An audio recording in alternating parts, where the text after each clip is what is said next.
Story 1. The Yakhchals of Persia storing ice in the desert. Imagine standing in the blistering heat of a Persian summer, sometime around the 5th century BCE. The sun presses down, relentless and unbroken, and yet beneath the surface of a dome-shaped structure of clay and mud ice is stored, preserved for months. These were the Yakhchals ice pits, one of the most fascinating yet quietly uncelebrated achievements of ancient engineering.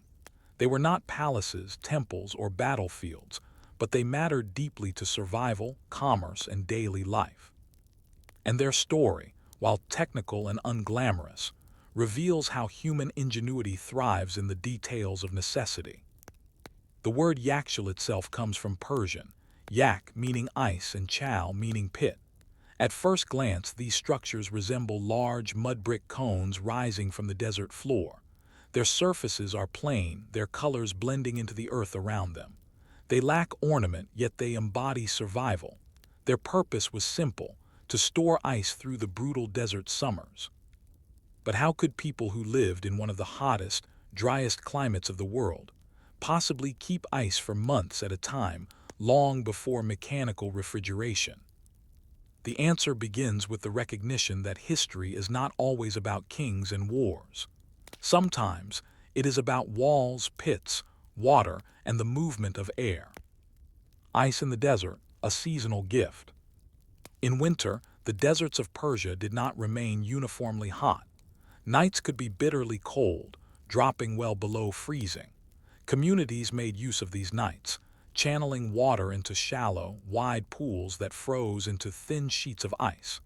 Teams of laborers would then break these sheets, cutting the ice into manageable blocks and hauling them into storage. But freezing ice in open pools was only half the battle. Without storage, it would vanish before spring arrived. The Persians understood the principles of insulation long before the science of thermodynamics was articulated. The Yakhchal was their solution, a structure designed to trap coolness and resist heat. The shape and structure. The form of a Yakhchal was not random. Rising like an inverted cone, sometimes reaching 15 or even 20 meters in height, the dome narrowed toward the top. This shape minimized the amount of sun that struck the structure during the day and allowed hot air to rise and vent away. The thick walls, sometimes over 2 meters thick, were made of a special mortar called sarouj. This was a mixture of sand, clay, egg whites, lime, goat hair, and ash. The composition created a material that was not only waterproof, but also resistant to heat transfer. Inside, the floor of the Yakhchal sank below ground level. This underground depth provided another layer of insulation, as the earth naturally maintained cooler temperatures than the surface air. The space inside was vast enough to hold tons of ice, stacked block upon block, separated with layers of straw to prevent sticking. In a sense, the Yakhchal was both a freezer and a refrigerator. It preserved not only ice but also foodstuffs that benefited from cooler storage, such as fruits, dairy products, and even delicate herbs. For those living centuries before electricity, this was nothing short of transformative. Wind catchers and airflow. But the Persians did not stop at insulation. They were masters of airflow. Attached to many Yakhchals were tall, slender towers called badgers, or wind catchers. These towers captured even the faintest breeze and directed it down into the storage chamber. The design forced warm air up and out while circulating cooler air within. The system was simple but effective, a passive cooling technology that worked with the natural environment rather than against it. Even today, in desert regions of Iran, wind catchers stand as silent reminders of a time when air conditioning meant nothing more than clever architecture. The boring daily life of ice. For those who labored with ice, life was far from glamorous. Each winter, workers gathered to flood shallow basins at night, waiting for the freezing temperatures to solidify the surface. This required patience, repetition, and constant vigilance. If the weather was too warm, the process was delayed. If it snowed, the snow had to be cleared so the ice would form evenly. When the ice thickened enough to be cut, Laborers broke it apart with primitive tools and carried the blocks into storage. Imagine the monotony: cold nights, wet hands, endless hauling of heavy, slippery blocks, all to fill a dome of mud and straw. Yet this monotony created a form of wealth. Ice in the desert was not just a luxury, it was an economic asset. Families used it for cooling water, preserving food, and even for making desserts flavored with syrups and fruit. In cities, ice could be sold, and in palaces, it symbolized status. What we might consider a simple commodity was, for the Persians, a marker of ingenuity and resourcefulness. Social and cultural value. Beyond its physical uses, the yakshal became embedded in the rhythms of Persian society. The ability to preserve perishable goods shaped diets, trade, and even medicine. Physicians recommended cooled drinks and compresses for fevers. Markets offered fresh produce that would have spoiled otherwise. Hospitality, so important in Persian culture, was enriched by the ability to serve chilled treats even in the hottest months. The domes themselves dotted the landscape, reminders that survival was built not just on war and empire, but on clay, mortar, and careful planning. Some yakshals still stand today, mute witnesses to centuries of quiet endurance. The quiet genius of forgotten engineers. What makes the yakshal remarkable is not just the outcome: cold storage, but the principles applied long before refrigeration science existed. Thick, insulating walls, evaporative cooling, passive air circulation, underground chambers. The boring details, when pieced together, created a system that sustained entire communities through unbearable summers. And yet one might wonder, how did this technology spread? Was it unique to Persia, or did neighboring civilizations adopt similar methods? Were these structures common, or were they reserved for elites and royal courts? When you think about the grand monuments of ancient Persia, the palaces at Persepolis, the royal road stretching for miles, or the fire temples blazing with eternal flames, you might not immediately consider a simple mud brick dome filled with ice as equally significant. Yet in their quiet way, the Yakhchals tell us just as much about the Persian Empire and its society as these more glamorous ruins. Section 1 gave us the broad strokes: the architecture, the insulation, the wind catchers. But now we turn to the less visible story: the people who built them, the systems that kept them functioning, and the ways they influenced daily and imperial life. Builders of the domes. The Yakhchals were not spontaneous constructions by farmers or households. They required planning, engineering skill, and communal labor. Records are sparse, but we know from broader Persian building practices that such projects often involved specialists in masonry and hydraulics. Persia's empire was vast, and so too were its talents. Craftsmen from different regions contributed to imperial works.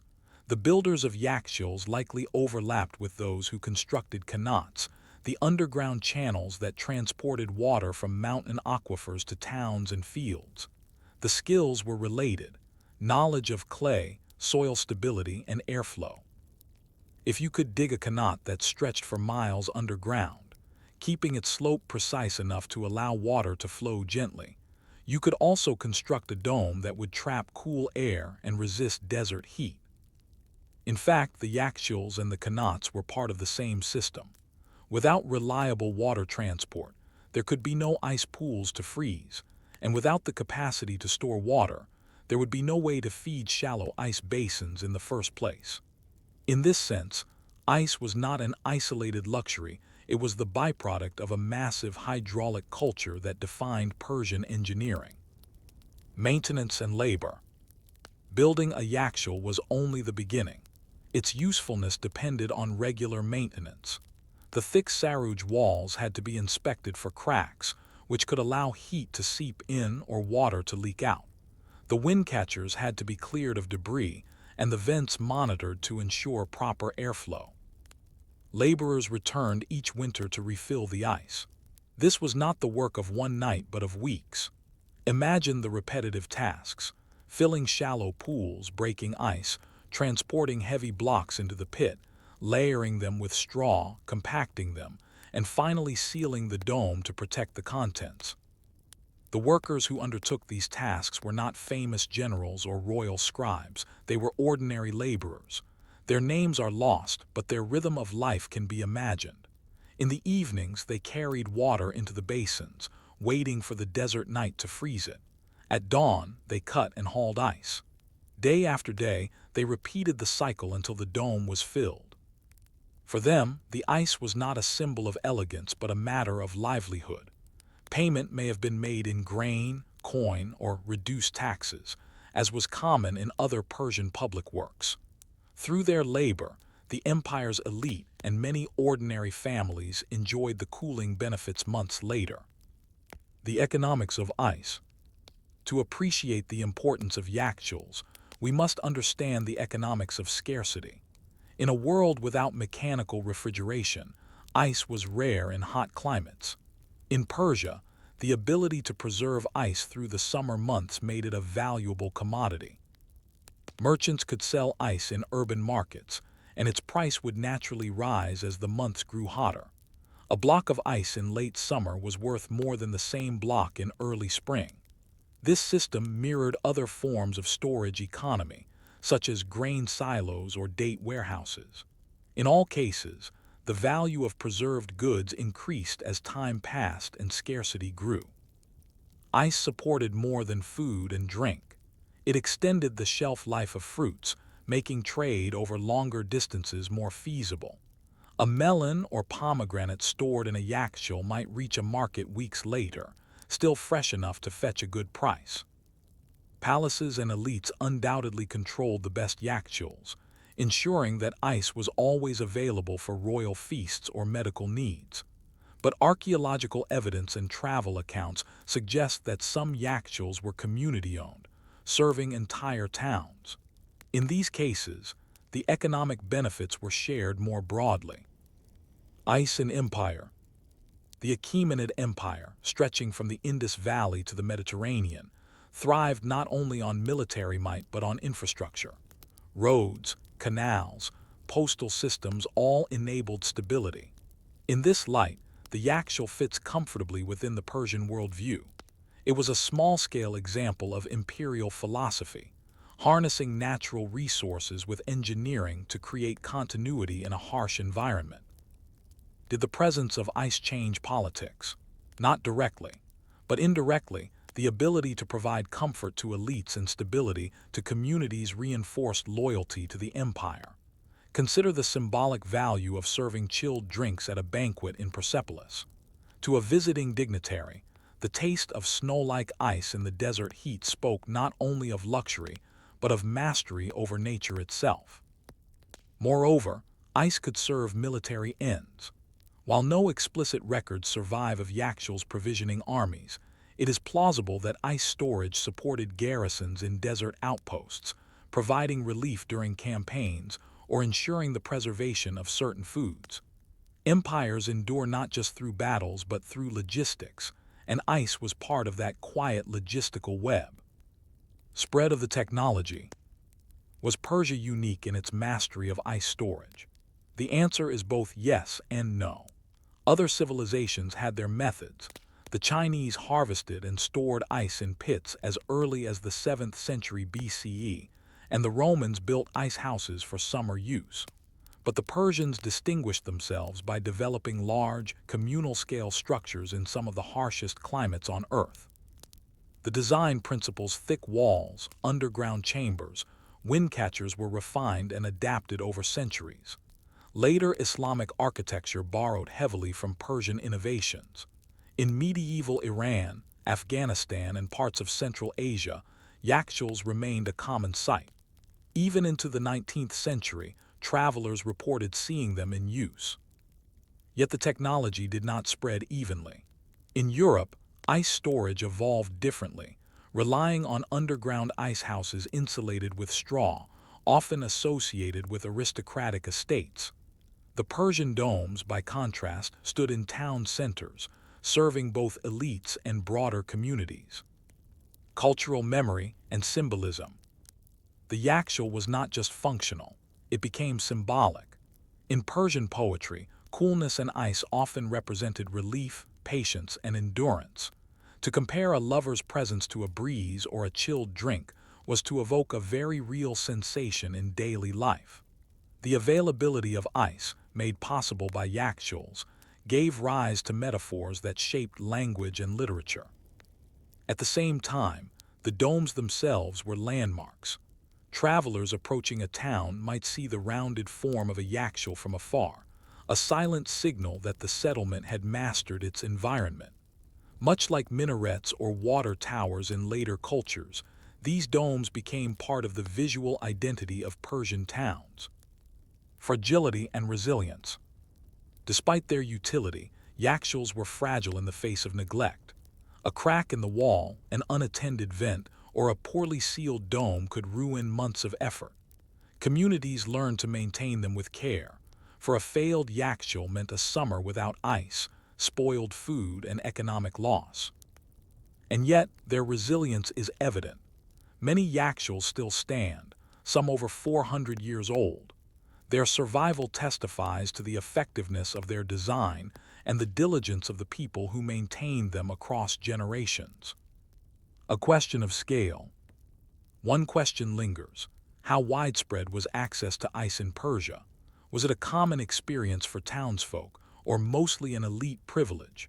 Sources suggest both.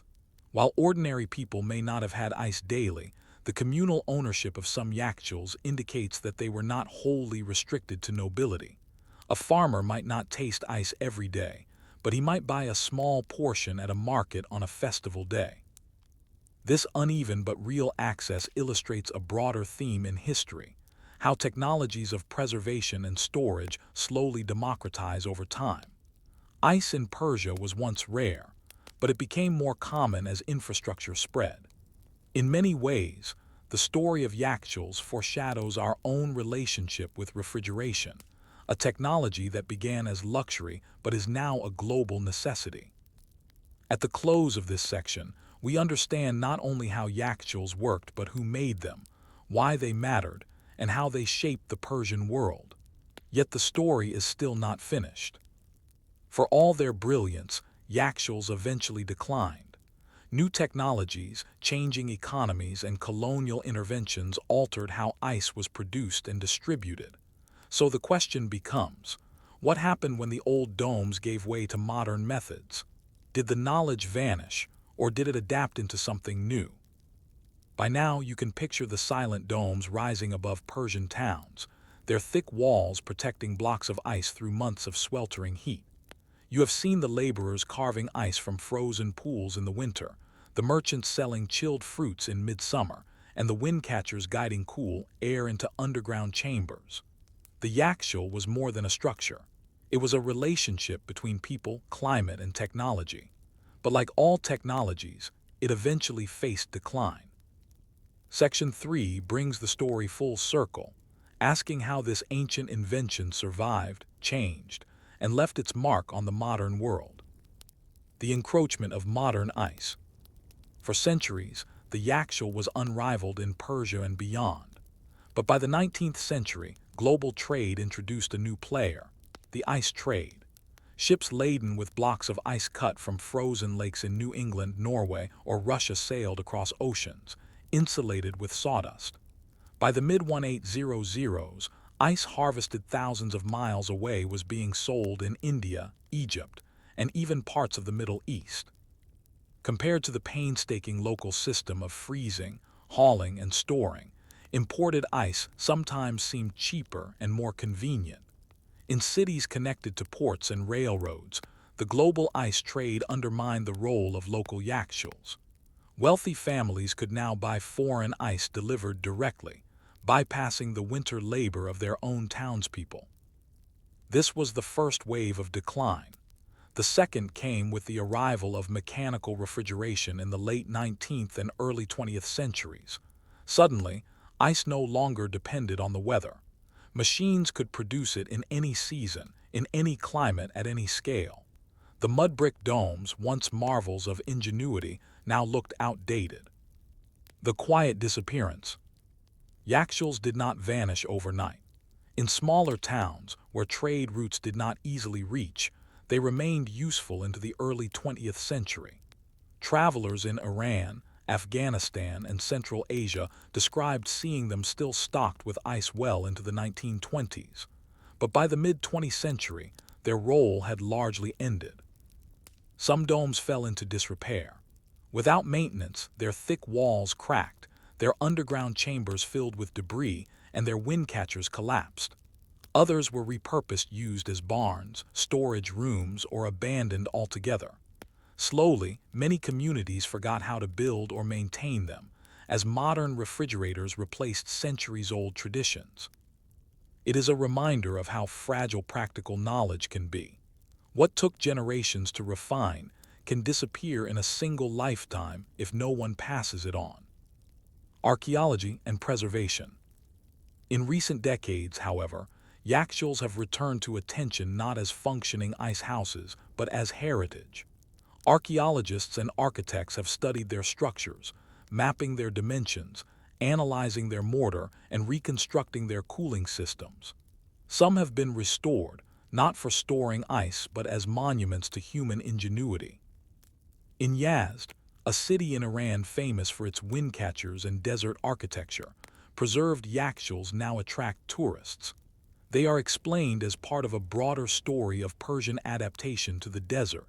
Alongside qanats, gardens, and wind towers, the ice domes form a cultural landscape of survival. In this way, the Yakhchal lives on not as a necessity, but as a symbol. Lessons in sustainability. Beyond heritage, the Yakhchal carries lessons for the present. In an age when mechanical cooling consumes enormous amounts of electricity, passive technologies like the Yakhchal invite reflection. Here was a system that stored ice for months without burning fuel or consuming power. It relied on natural processes, cold winter nights, thick walls, airflow rather than industrial energy. Architects interested in sustainable design have studied Yakhchals for inspiration. The principles of insulation, underground storage, and evaporative cooling can be adapted to modern buildings. In fact, some experimental projects in Iran and elsewhere have revived elements of Yakhchal design to create low-energy refrigeration for rural communities. The question becomes, if ancient Persians could store ice in the desert without electricity, what might we learn from them in our own struggle with climate and energy? Cultural echoes. The memory of Yakhchals lingers not only in architecture but in culture. Persian poetry continued to invoke images of coolness, ice, and relief long after the domes were no longer in use. Proverbs and sayings recall the value of patience, likening it to waiting for ice in summer. In cuisine, the tradition of chilled desserts such as falude, a frozen vermicelli sweet flavored with rosewater and lime, was historically made possible by ice stored in Yakhchals. Today, falude remains a beloved treat in Iran, often served in modern shops with mechanical freezers, but its origins stretch back to the domes in the desert. Even the word Yakhchal survives, now applied in modern Persian to mean refrigerator. The ancient dome gave its name to the modern machine, a linguistic reminder that technology evolves in layers rather than breaks. Broader reflections. What makes the Yakhchal so compelling is not its grandeur but its ordinariness. It was not a palace or temple, but a piece of infrastructure. It reminds us that the quiet systems sustaining life, food storage, water transport, climate control, are just as important as the dramatic events of history. Empires rose and fell around them, yet the ice kept cooling, the fruit stayed fresh, and the laborers kept filling the domes.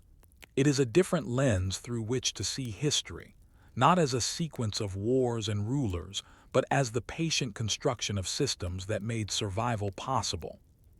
The final thought. As we close the story of the Yakhchals, a final image remains. A traveler in midsummer, weary from the desert sun, offered a cup of chilled water in a Persian town. The relief, simple yet profound, was made possible by the careful alignment of mud, wind, and labor. Today, when we open a refrigerator without thought, we touch the legacy of that same impulse to master heat, to preserve, to endure. But perhaps the deeper question is this. In an age when we consume vast amounts of energy to cool our world, could the wisdom of ancient Persians remind us to look again at simpler, quieter ways? Could the Yakhchal, once dismissed as obsolete, offer guidance for the future?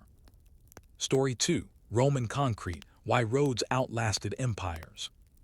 When you walk across the ruins of the Roman world, you are not walking on marble, nor on polished bronze, nor even on the paving stones that once glittered in imperial cities. You are walking on concrete, not the gray, uniform material poured in modern construction sites, but a mixture of lime, volcanic ash, rubble, and seawater, what the Romans called opus caementicium. It is everywhere, in aqueducts that still stretch across valleys, in harbors where seawalls resist the tides, and in roads whose foundations remain intact nearly 2,000 years after they were laid. Rome is often remembered for its legions, its emperors, and its conquests.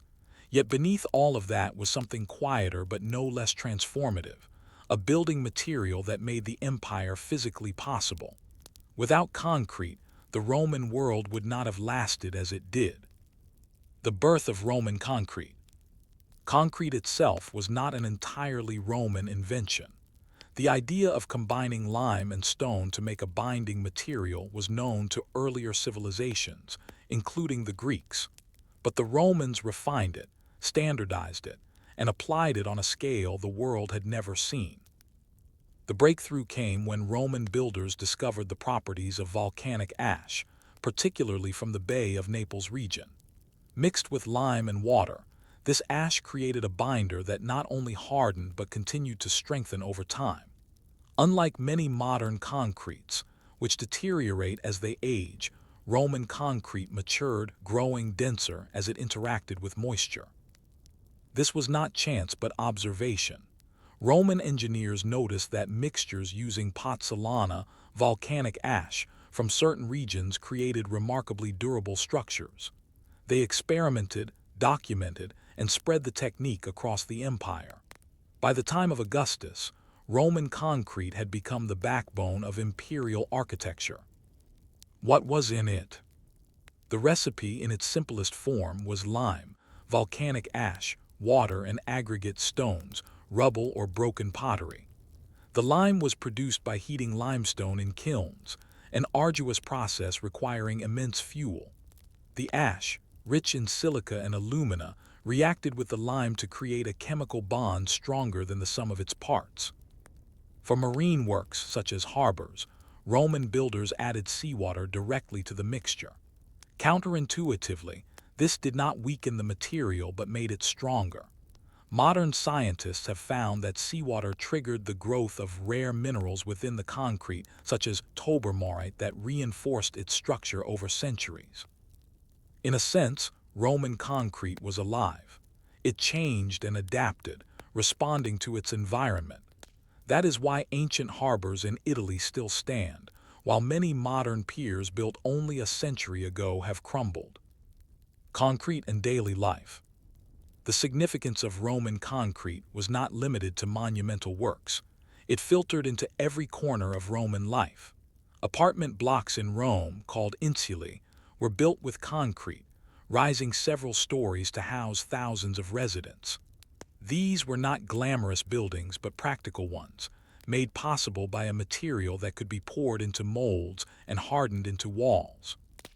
Markets, warehouses, bathhouses, and temples all drew on concrete's versatility. The Romans could create large, open spaces by pouring concrete into wooden forms, then decorating the surfaces with marble or plaster. What visitors admired as stone might often have been a thin veneer over concrete. This had profound economic consequences. Stone was costly and labor-intensive to quarry and transport. Concrete, by contrast, could be made locally, using rubble and lime. It democratized construction, allowing vast building projects that would otherwise have been impossible. Roads and the long life of empire. Among the most famous Roman contributions to history are its roads. All roads lead to Rome, the proverb says, and indeed they did. But what gave these roads their endurance was not just paving stones, it was concrete foundations. Beneath the surface of Roman roads lay carefully layered structures, large stones at the bottom, smaller stones above, gravel, sand, and finally a surface of stone or packed earth. Between and around these layers, Roman builders used concrete to bind the whole together. The result was a road that could withstand centuries of traffic, rain, and erosion. Some Roman roads are still in use today, incorporated into modern highways. The stones may have shifted, but the foundations remain remarkably intact. Without concrete, the Roman road network, the arteries of the empire, would not have endured as it did. Aqueducts and water. Perhaps even more astonishing than the roads were the aqueducts. These structures carried water across valleys and into cities, supplying fountains, baths, and households. While some aqueducts used stone arches, many relied on concrete channels and linings. Concrete allowed engineers to waterproof the channels, preventing leaks and prolonging the system's life. The Aqua Claudia, completed in 52 CE, ran for nearly 70 kilometers, much of it lined with concrete. Portions of it still stand in the Roman countryside, their arches casting shadows across fields. Without concrete, such massive waterworks would have been far more difficult, if not impossible. Harbors and the sea. The Romans were not merely land builders. They expanded across the Mediterranean, and their harbors were crucial to trade and military power. Roman engineers learned to pour concrete underwater, using wooden forms lowered into the sea. The mixture, reacting with seawater, hardened into blocks that resisted waves and tides. At Portus, near Rome, and at Cosa, along the Italian coast, the remains of these seawalls still exist. They are not simply ruins, they are functional. Modern divers have examined them and found the concrete intact, its mineral structure stronger than when it was first poured. This capacity to build in the sea gave Rome an advantage in securing trade routes and controlling naval power. Once again, the empire rested not only on legions but on lime, ash, and stone. The boring but crucial details. It is easy to be dazzled by Rome's monuments, the Colosseum, the Pantheon, the Baths of Caracalla. Yet the real story lies in the mundane. A warehouse in Ostia with its concrete floors, a farm villa in Gaul with its cisterns lined in lime and ash, a retaining wall in a provincial town holding back a hillside. These details are not glamorous, but they reveal how the empire truly functioned. Concrete made it possible to house more people in cities, to store more grain in silos, to move more goods across roads and harbors. It allowed Rome to knit together an empire not just politically but physically. A question of permanence. And yet one wonders, did the Romans know how long their concrete would last? Did they imagine that their harbors and aqueducts would still stand 2 millennia later, long after the empire itself had fallen? Or was it simply practical, the best method available at the time, without thought for the distant future? In the end, concrete outlasted Rome itself. The empire dissolved, but the material remained, shaping landscapes and inspiring later builders. But what happened after Rome's fall? Did the knowledge of concrete vanish, or did it linger quietly in medieval Europe? Did later civilizations try to replicate it, or was it forgotten until rediscovered in modern times? When the Western Roman Empire collapsed in the 5th century CE, its cities shrank, its roads fell into disrepair, and its aqueducts dried up. The legions were gone, the imperial court dissolved, and the grandeur of the Roman world faded into fragments. But what of its concrete? Did the knowledge of opus caementicium vanish overnight, or did it linger in quieter, less dramatic ways? The story of Roman concrete after Rome's fall is one of continuity and loss, of partial memory and gradual forgetting. It reveals how technologies can be so widespread and essential in one age, yet slip into obscurity in another, only to be rediscovered centuries later. Survival in the East. While the Western Empire disintegrated, the Eastern Roman or Byzantine Empire continued for nearly 1,000 years. In Constantinople and its surrounding provinces, Roman building traditions did not disappear. Byzantine architects used concrete in churches, cisterns, and fortifications, often adapting the material for domes and vaults. The Hagia Sophia, completed in 537 CE, still dominates Istanbul's skyline. Its massive dome, supported by pendentives, incorporates Roman-style mortar and concrete foundations. The Byzantines did not lose the craft. Instead, they inherited and modified it, blending it with new styles and religious needs. But in Western Europe, where cities shrank and trade routes fractured, the story was different. The decline in the West. In Italy, Gaul, and Britain, Roman structures still loomed over medieval towns. Aqueduct arches towered over markets, amphitheaters were repurposed as fortresses, and Roman roads remained visible beneath new tracks. Yet while the ruins stood, the precise knowledge of how to build them faded. Lime mortar, the simpler cousin of Roman concrete, continued to be used widely in medieval construction. Cathedrals, castles, and monasteries all relied on it. But the special volcanic ash mixes, the hydraulic concretes poured in harbors, and the ability to create long-lasting marine works largely disappeared. The reasons were practical. The collapse of Roman infrastructure meant that large-scale quarrying, transportation, and labor organization were no longer possible in many regions. Without the empire's centralized administration, the effort to produce vast quantities of lime and pozzolana became too great. Builders reverted to simpler methods that fit local conditions. In essence, the medieval West did not forget how to build it adapted to smaller scales. But in doing so, the extraordinary endurance of Roman concrete slipped into the background. Medieval approaches. Instead of opus caementicium, medieval builders leaned on cut stone, brick, and lime mortar. The great cathedrals of France, the castles of England, and the monasteries of Germany stand as proof of their skill. These structures are remarkable, but they lack the hidden resilience of Roman harbors and aqueducts. Harbor construction in particular suffered. Medieval Europeans struggled to replicate the Roman feat of building durable concrete in seawater. Breakwaters and piers often had shorter lifespans, needing frequent repair. Only in the Renaissance did engineers begin to re-examine Roman ruins and wonder how the ancients had achieved such durability. Memory in the ruins. Although the practical recipe of Roman concrete was not consistently preserved, the ruins themselves acted as teachers. Medieval stonemasons and architects lived among them. They carved churches out of Roman temples, quarried blocks from amphitheaters, and adapted aqueducts into bridges.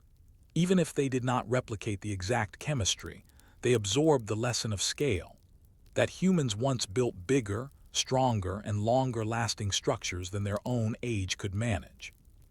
Writers noticed this as well. Medieval chronicles sometimes marveled at the ruins, attributing them to giants or mythical kings. The actual Roman name was often forgotten, but the awe remained. To walk among Roman ruins was to sense that an earlier civilization had mastered materials now lost. Rediscovery in the Renaissance. The Renaissance, beginning in the 14th century, revived interest in antiquity. Architects, scholars, and engineers studied Roman texts, especially the works of Vitruvius, a Roman architect whose treatise De Architecturae survived in monasteries. Vitruvius described methods of mixing lime, sand, and pozzolana for durable mortar. Italian builders experimented with these recipes. In Rome, projects such as the restoration of aqueducts under Pope Sixtus V drew directly on ancient methods. They observed the ruins not only as monuments, but as engineering manuals written in stone. Yet even then, the exact chemistry remained elusive. builders imitated Roman techniques with varying success, sometimes producing durable results, sometimes not. The full science of volcanic ash reactions remained hidden until modern mineral analysis. The modern reinvention of concrete. It was not until the 18th and 19th centuries that modern concrete, as we know it, emerged. In 1756, John Smeaton, rebuilding the Eddystone Lighthouse off the coast of England, experimented with hydraulic lime mortars. His work laid the foundation for Portland cement, patented in 1824, which became the dominant building material of the industrial age. Ironically, while Portland cement revolutionized construction, it was in some ways less durable than Roman concrete. Modern cement hardens quickly and provides great initial strength, but it does not self-heal over centuries as Roman mixes did. Today, engineers marvel at Roman harbor walls still intact, while some 20th century concrete bridges require costly repairs after only decades. Roman roads as teachers.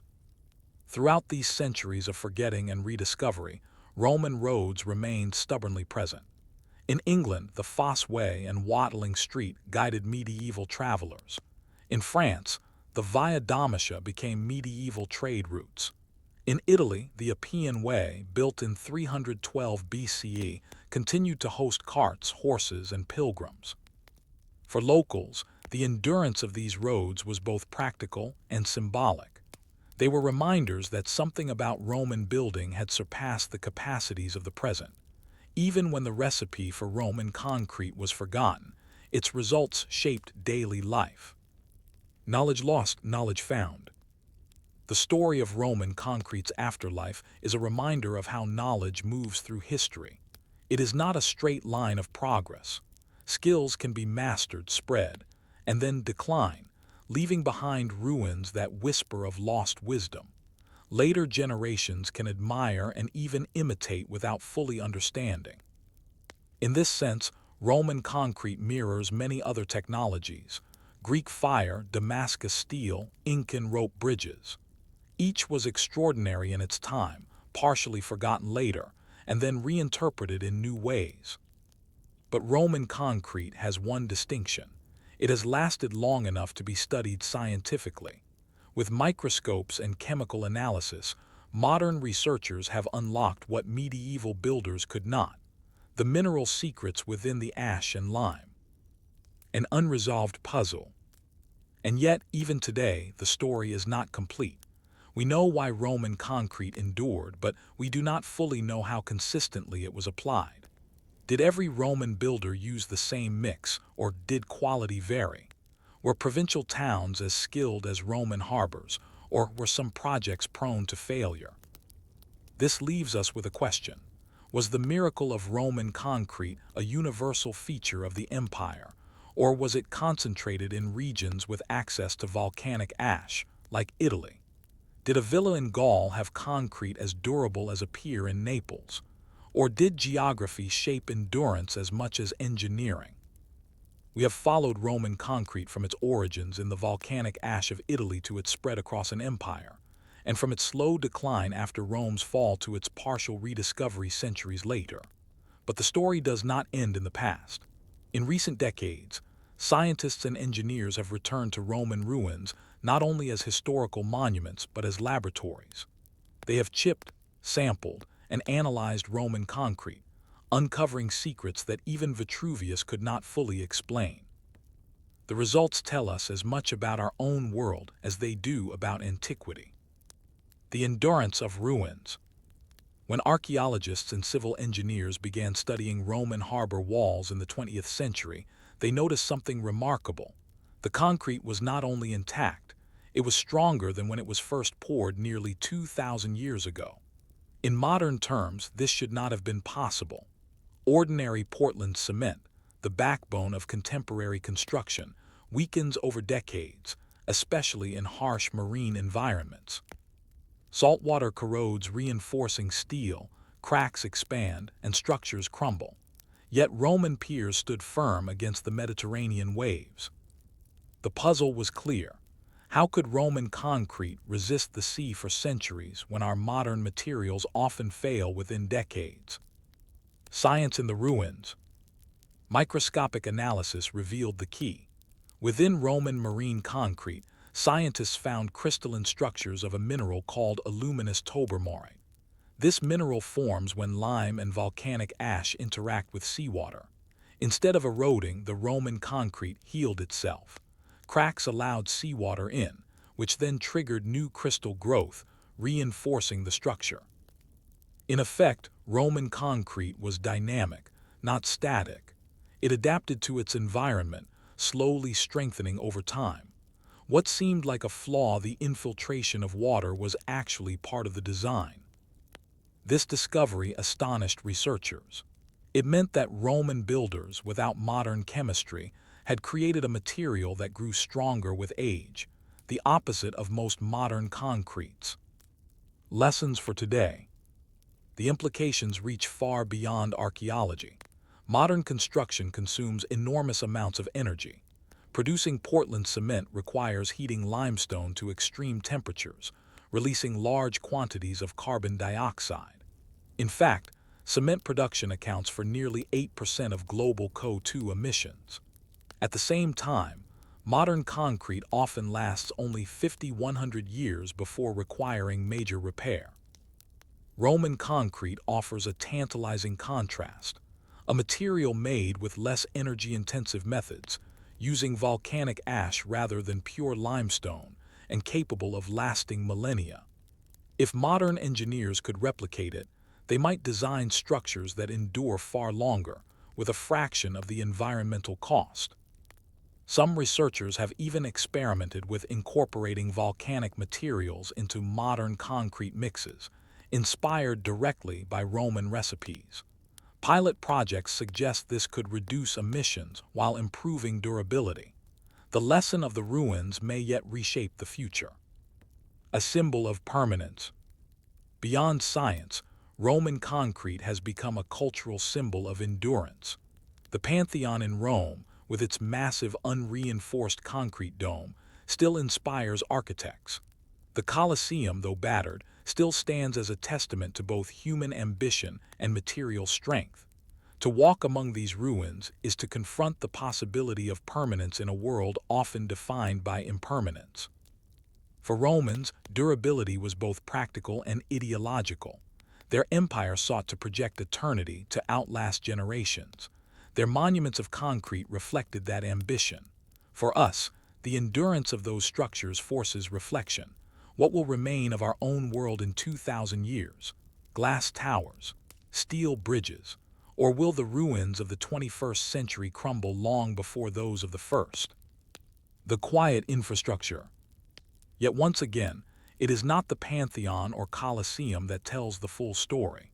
It is the quiet infrastructure, the culverts, retaining walls, cisterns, and foundations still buried beneath modern cities. These were not built for glory but for necessity. Their persistence reminds us that civilizations are sustained less by spectacle and more by the boring details of engineering. A retaining wall in Pompeii, a dock in Ostia, a road embankment in Gaul, these are the real witnesses of Roman concrete. They whisper of a civilization that understood endurance not just as an idea, but as a practice embedded in daily life. Concrete as empire. If we think of empire not only as armies and borders but as a material system, Roman concrete becomes its very foundation. Roads tied provinces to Rome, aqueducts sustained cities, harbors secured grain from Egypt. Without durable construction, the empire would have been fragile, constantly rebuilding. Concrete gave Rome resilience. But resilience can outlast power. When Rome's political order crumbled, its material order endured. Travelers in medieval Europe saw the ruins as marks of lost grandeur. For us, they are reminders that the physical footprint of a civilization can outlast its institutions. Concrete became a form of immortality, a question of knowledge and legacy. Even as modern science unlocks Roman concrete's secrets, one question lingers. Did the Romans know precisely what they had achieved? Were they aware that their concrete would strengthen with seawater? Or was it an accident of geography, volcanic ash near Naples, that created a material whose full potential they did not understand? The answer is uncertain. Roman engineers were astute observers, and their writings suggest they recognized the superior durability of certain mixes, but whether they grasped the long-term chemistry is less clear. Perhaps they simply used what worked and marveled at the results, much as we do today. This ambiguity reflects a larger truth. History is full of discoveries whose significance is only realized centuries later. The Romans gave us concrete, but only modern science explains why it endured. The final reflection. As we end the story of Roman concrete, imagine a future traveler 2,000 years from now. They wander through the ruins of our cities. Will they find our concrete towers standing, or will they be dust? Will they marvel at our ingenuity, or wonder why we built so much so poorly? Roman concrete challenges us with a quiet but pressing question. How do we build for permanence in a world obsessed with speed and consumption? The Romans, with their ash and lime, left us lessons in patience and endurance. Whether we heed them is our choice. Story 3. The Medieval Candle Economy, Wax, Tallow, and Sleep by Firelight. Imagine a medieval evening. The sun has dipped below the horizon and darkness creeps into homes, streets, and churches. There is no electric switch to push back the night, no gas lamp hissing in a corner. Instead, light comes in small flickers, the soft glow of a fire, the faint glimmer of oil lamps, and above all, the steady, smoky burn of candles. To live in the Middle Ages was to live with darkness and with it, a complex economy of illumination that shaped daily life. Candles were not simply tools. They were commodities, symbols, and necessities. Their production and distribution tell us a great deal about medieval society, who labored, who consumed, and how even something as humble as wax or tallow could structure an entire way of life. The value of light. For us, light is cheap. A bulb costs little, and electricity flows invisibly. In the medieval world, light was costly. To burn a candle was to consume resources carefully gathered and processed, animal fat rendered into tallow or beeswax harvested from hives. Each hour of light meant the expenditure of labor, land, and time. This scarcity meant that darkness dominated most lives. Peasants rose with the dawn and ceased labor with sunset. Only the wealthy or institutions like churches could afford to extend the day with candlelight. Even then, the number of candles was limited. A single taper might illuminate an entire household at night, its faint glow casting long shadows. In monasteries, where monks rose for prayers in the small hours, candles were indispensable. Their steady light allowed chanting, reading, and copying of manuscripts when the world outside lay in darkness.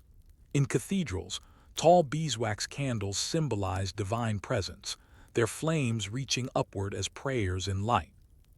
But in most homes, a candle was a luxury, to be used sparingly on feast days for guests or in emergencies.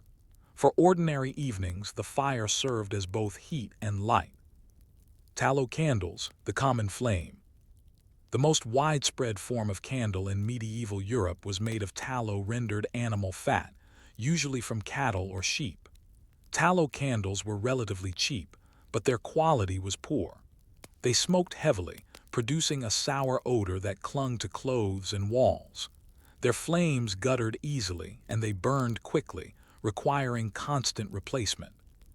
To make tallow candles, fat had to be rendered heated and purified of scraps of meat or bone.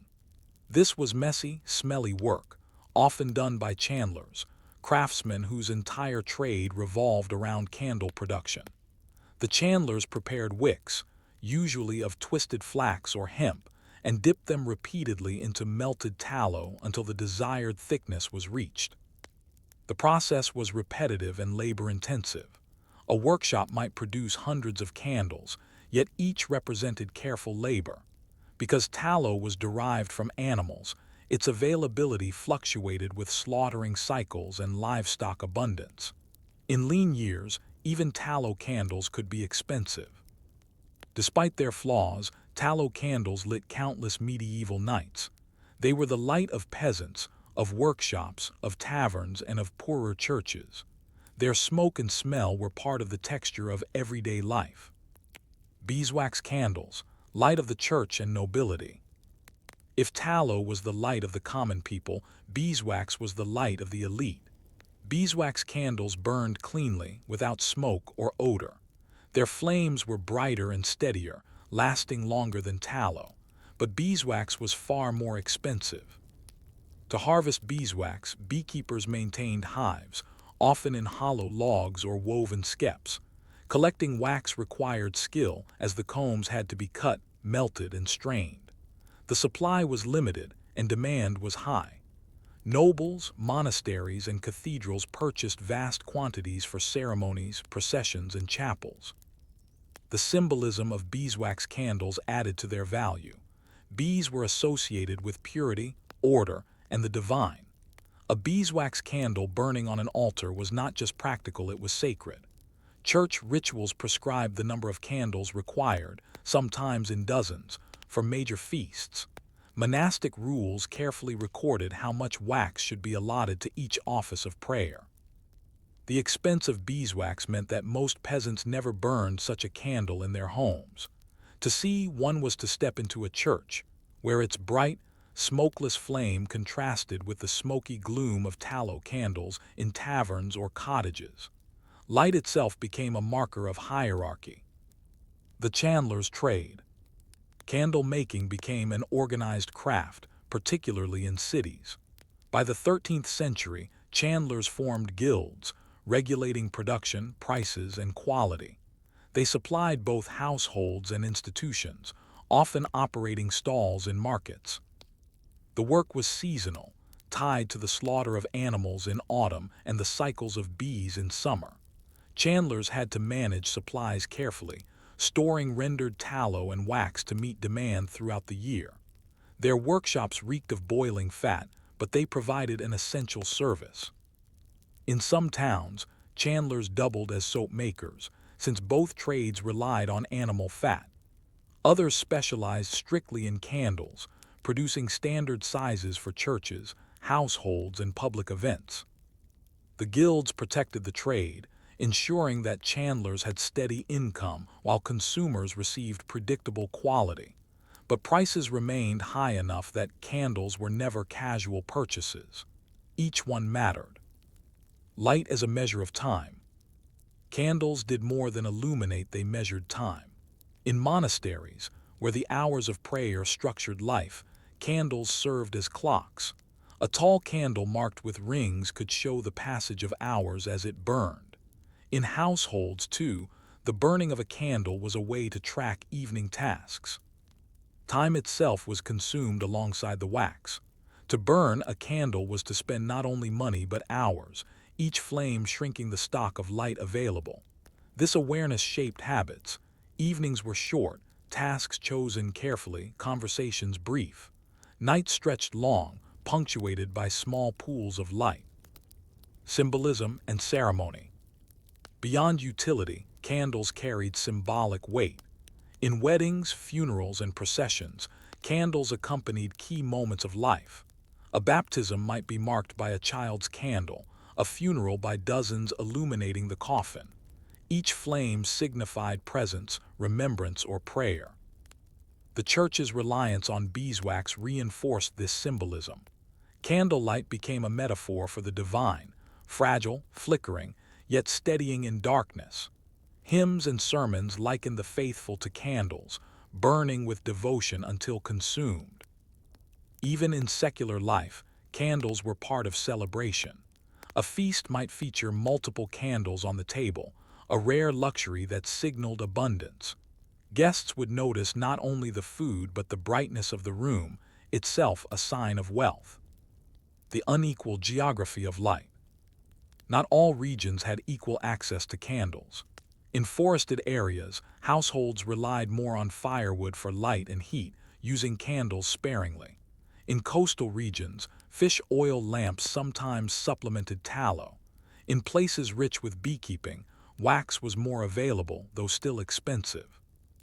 This uneven geography meant that candlelight carried different meanings across Europe. In one town, a candle might be common in taverns. In another, it might be reserved only for churches. Local economies shaped the glow of nights. A world of shadows. To imagine the medieval night, you must picture more darkness than light. Streets after sunset were nearly impassable. Most homes glowed faintly, if at all. A traveler on the road carried a lantern, its candle barely cutting the blackness. This shadowed world framed the significance of every candle. A single flame mattered. It allowed reading, writing, weaving, or eating. It made gatherings possible after sunset. It turned winter nights less menacing. But it was always limited, always costly, always flickering. The unresolved question. Candles shaped medieval life at every level, economically, socially, and spiritually. Yet one question remains. How did this dependence on costly, fragile light shape the rhythms of thought itself? Did medieval people, constrained by darkness, think differently than we do in our brightly lit world? Did their reliance on scarce light create patience, restraint, or a deeper appreciation for time? The candle was not only a source of light, it was a discipline. To burn it was to measure, to choose, to sacrifice. By now, we have glimpsed how candles lit medieval nights. Tallow for the common, beeswax for the elite. But behind every flame lay a long chain of labor and exchange. Candles were not conjured. They were produced, traded, and taxed. Their existence required animals to be slaughtered, bees to be tended, merchants to transport goods, and guilds to regulate production. To burn a candle in the Middle Ages was to consume the output of entire economic systems. The animal economy of tallow. Tallow candles began with livestock. Sheep, goats, and cattle were central to medieval agrarian economies, not only for meat, milk, wool, and hides, but also for fat. When animals were slaughtered, their rendered fat became an important byproduct. Rendering required boiling or slowly heating the fat to separate it from flesh, membranes, and impurities. The result was tallow, solid at room temperature, soft when warmed, and flammable. But the quality varied. Fat from sheep produced softer, smokier tallow than fat from cattle. In some regions, pigs contributed fat as well, though pork fat was more often consumed as food than rendered for candles. The supply of tallow fluctuated with the agricultural cycle. Autumn was the peak season, when animals were slaughtered before winter scarcity. This meant tallow was most abundant in late fall and early winter, but chandlers had to store and ration supplies for months ahead. Improperly stored, tallow went rancid, producing even smokier, fouler candles. In towns, butchers often sold raw fat directly to chandlers, linking the two trades. In rural areas, peasants rendered their own fat for household use, but large-scale production clustered in urban centers, where workshops could supply markets, taverns, and institutions. The fragile luxury of beeswax. If tallow depended on herds, beeswax depended on hives. Medieval beekeeping was a delicate art, practiced across Europe but shaped by climate, flora, and tradition. Hives were often made of hollowed logs, clay cylinders, or woven straw skeps. Beekeepers harvested both honey and wax, but the two were not equal in value. Honey fed households and flavored foods. Wax illuminated churches and courts. To obtain wax, combs were melted down and strained, a process that destroyed the hive. This meant beekeeping required careful balance. Harvest too much and colonies died. Harvest too little and wax supplies dwindled. Wax was scarce, and demand was high. Cathedrals consumed vast quantities for daily masses, vigils, and festivals. Monasteries maintained their own hives, but often relied on purchases from surrounding peasants. In many regions, peasants were required to pay taxes or rents in wax, supplying churches and lords with the raw material for sacred light. Because wax was precious, it became a form of currency in itself. Records from medieval estates list wax payments alongside grain, wool, and labor services. In Northern Europe, Where long winters increased the need for light, wax was especially valuable. Trade networks of light. The geography of candle supply stretched far beyond individual towns. Tallow moved through local markets, but wax traveled across regions. Beekeeping thrived in areas with abundant forests and meadows, such as Poland, Russia, and the Baltic. From there, wax flowed westward along trade routes, reaching Germany, France, and England. The Hanseatic League, a network of northern European trading cities, handled much of this commerce.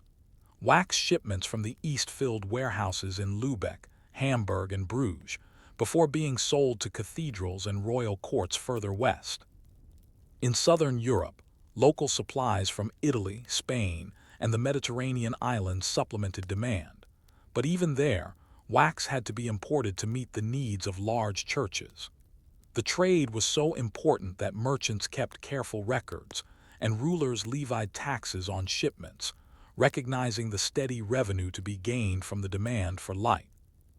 Thus, the burning of a single beeswax candle in a French cathedral might depend on hives kept in distant eastern forests, traded through multiple ports, taxed by multiple authorities, and finally molded by chandlers in a city workshop. Guilds and regulation. As with many medieval trades, candle making became subject to regulation by guilds. In Paris, London, and other major cities, chandlers organized themselves into associations that set prices, standardized quality, and defended their privileges. The division between tallow chandlers and wax chandlers was often strict. Wax required greater skill and capital. Guilds jealously guarded the right to work with it. In some towns, separate guilds for wax chandlers existed alongside those for tallow, reflecting the hierarchy of materials. Guild rules specified how candles should be made, how thick, how heavy, how long they should burn. Inspectors could fine chandlers for selling underweight or poorly made candles. The aim was to protect consumers from fraud and to maintain the reputation of the trade. But regulation also kept prices high. Candle making was not a free market but a controlled system, ensuring chandlers, merchants, and guild leaders profited from the steady demand for light. The fiscal role of candles. Candles were not just commodities, they were revenue sources for rulers and the church. Taxes on tallow, duties on wax shipments, and fees for candle sales all contributed to local treasuries. Some cities even imposed special levies on candles sold for weddings, funerals, or festivals. In churches, the purchase of candles became a form of offering. Parishioners donated candles to burn before saints, shrines, or to light the altar during Mass. Wealthy patrons might endow perpetual candles, paying for a flame to burn day and night in their memory. In this way, light was monetized, transformed into spiritual currency. For rulers, candles also provided symbolic revenue. Coronations, royal funerals, and court ceremonies consumed enormous amounts of wax, often paid for through taxes or levies. The brighter the ceremony, the greater the display of wealth and power. Candles and social hierarchy. The candle economy reflected and reinforced medieval hierarchies. In a peasant's hut, one smoky tallow candle might represent an evening's light.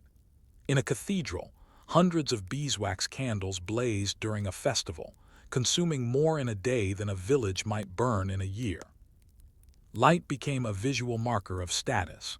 To enter a brightly lit church was to step into a world of wealth and power. To feast in a noble hall, glowing with dozens of candles, was to witness social distinction.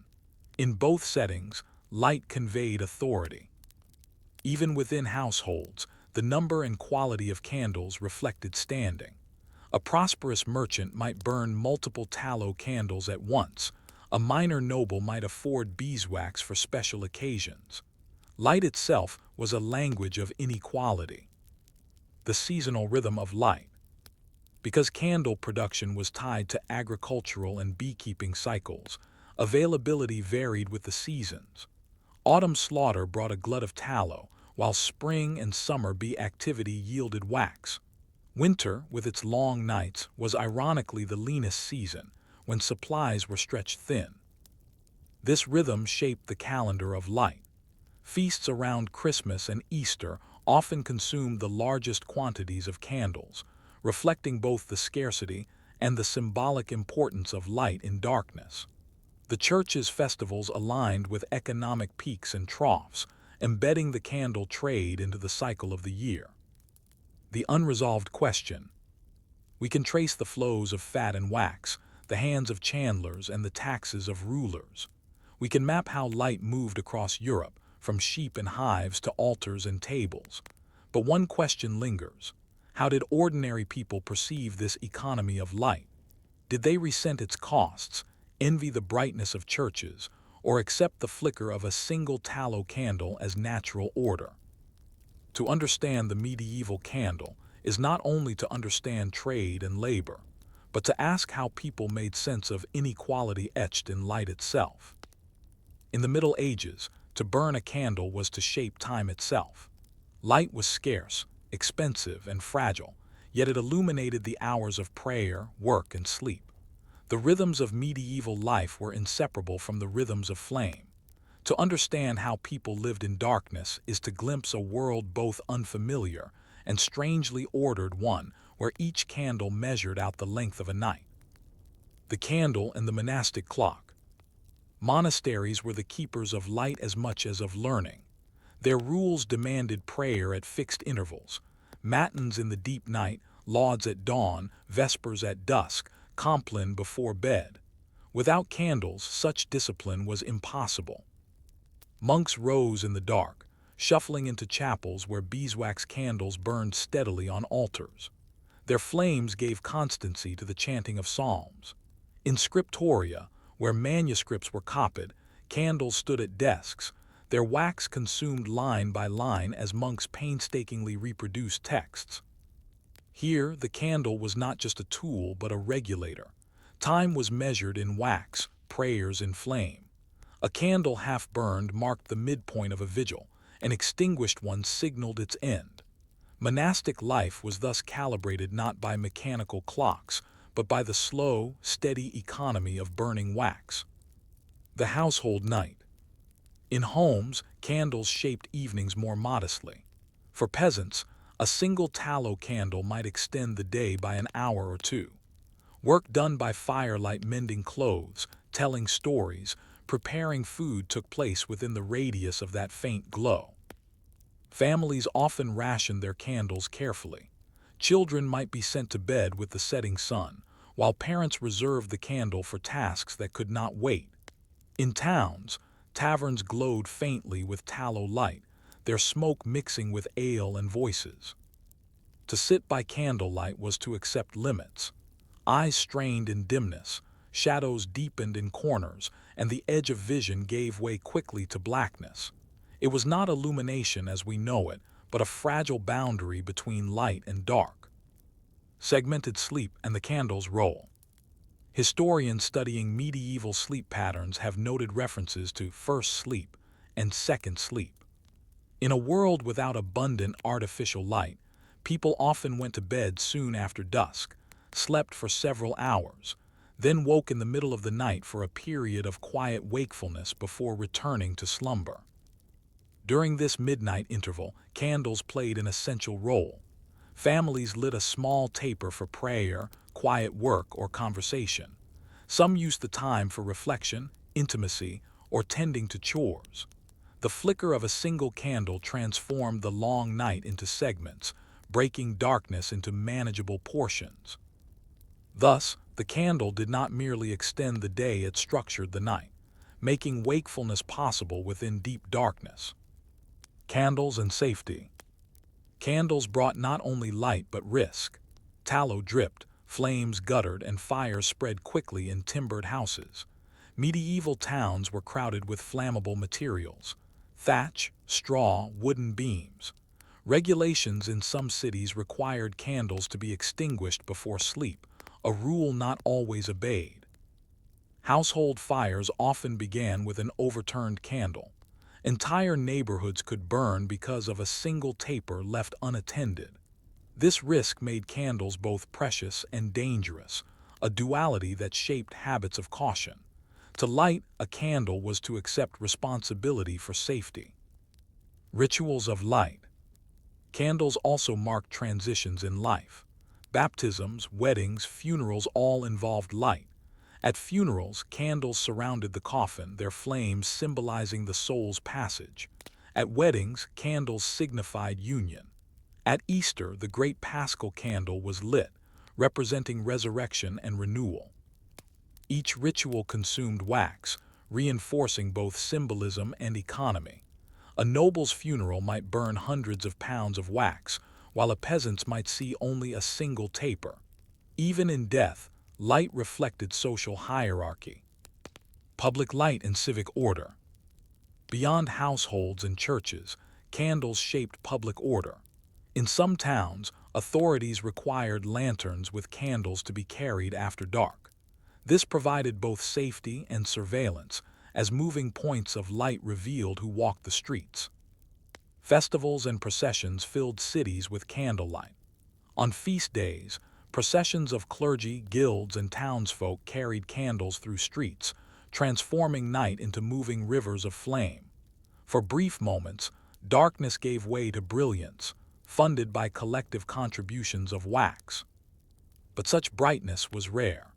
Most nights remained dark, with only the occasional glimmer of a candle seen through a window or lantern on a street. Candles as metaphors. The medieval mind often turned everyday experience into metaphor, and candles were no exception.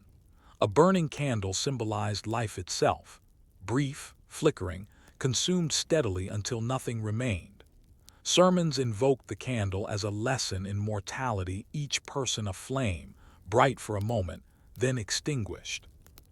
Writers used candlelight to evoke fragility and faith. Poets likened the flicker of flame to hope in adversity.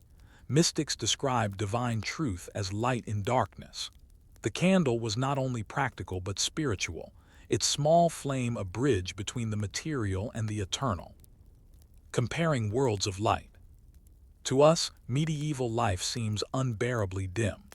We take for granted the ability to flood rooms with light at will, to read at midnight, to work shifts in factories, to illuminate entire cities so brightly they obscure the stars.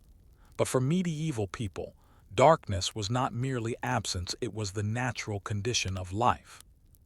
Candles softened that condition but never conquered it.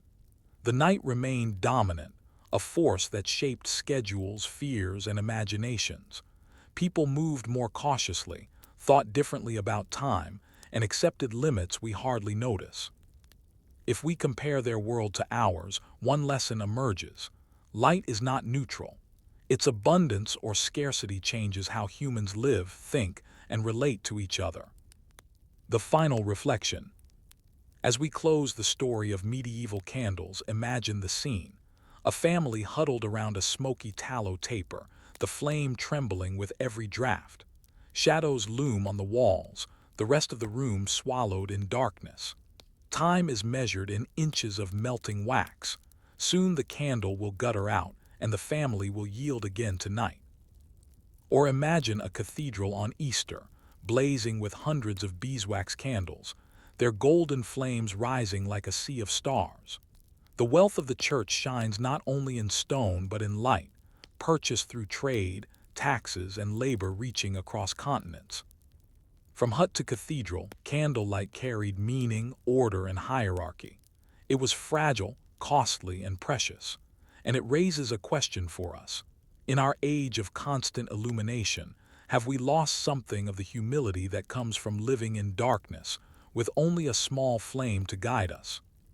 Story 4. The Han Dynasty's salt monopolies and quiet control. If you were to list the great forces that shaped empires, armies, roads, religions, you might not immediately think of salt. Yet in ancient China, and especially under the Han Dynasty, 206 BCE, 220 CE, salt was as much a tool of control as iron or grain. It was everywhere and nowhere at once, dissolved in the sea, embedded in rocks, crystallizing in lakes.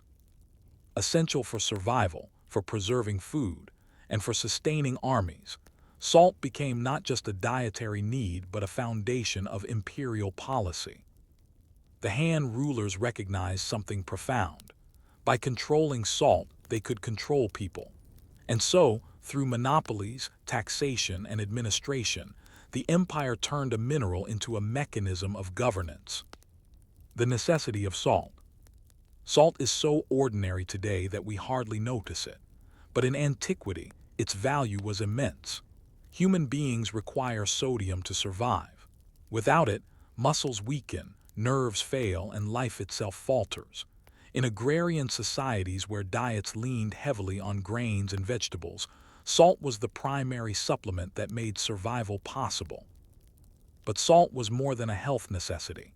It preserved food in a world without refrigeration. Fish, meat, and vegetables could be salted and stored, enabling armies to march, cities to survive winter, and merchants to travel long distances. Salt allowed grain to be turned into sauces, soy pastes, and pickled foods, the staples of Chinese cuisine that endure even today. In this sense, salt was not optional, it was central, and whoever controlled salt controlled life itself. Sources of salt in Han China. China's geography provided many kinds of salt. Along the coasts, seawater could be evaporated in ponds. Inland, salt lakes and springs offered briny water that could be boiled down. Rock salt was mined from deposits in some regions. Each source required labor, fuel, and organization. The Sichuan Basin, with its brine wells, became one of the most productive salt regions in Chinese history. Wells were dug deep into the earth, lined with bamboo tubing, and filled with briny water that was boiled in clay or metal pans. Elsewhere, peasants scraped salt crusts from lakebeds or managed shallow evaporation ponds along rivers. Each method was laborious, consuming wood for boiling and manpower for transport. But the result, crystals of white or gray salt, was indispensable. Early control and the rise of the monopoly. Even before the Han, Chinese rulers recognized the importance of salt.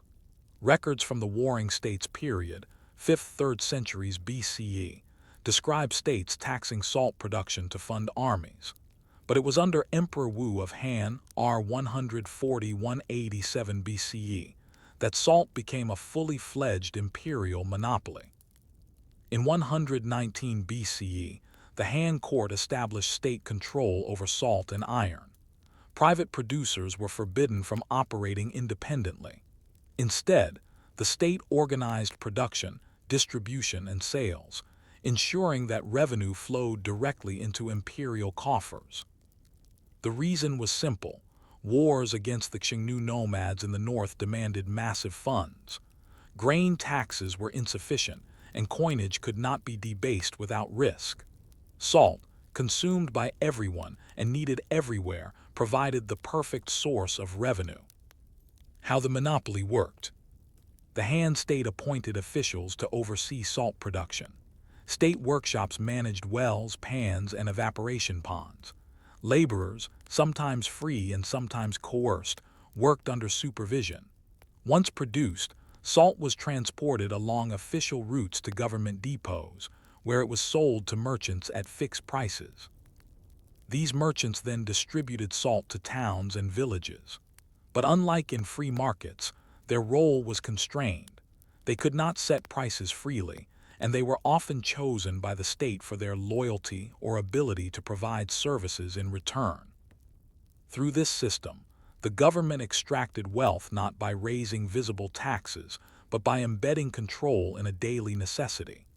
Every grain of salt consumed became a contribution to imperial survival. Resistance and smuggling. Of course, such control was never smooth. Salt monopolies bred resentment and evasion.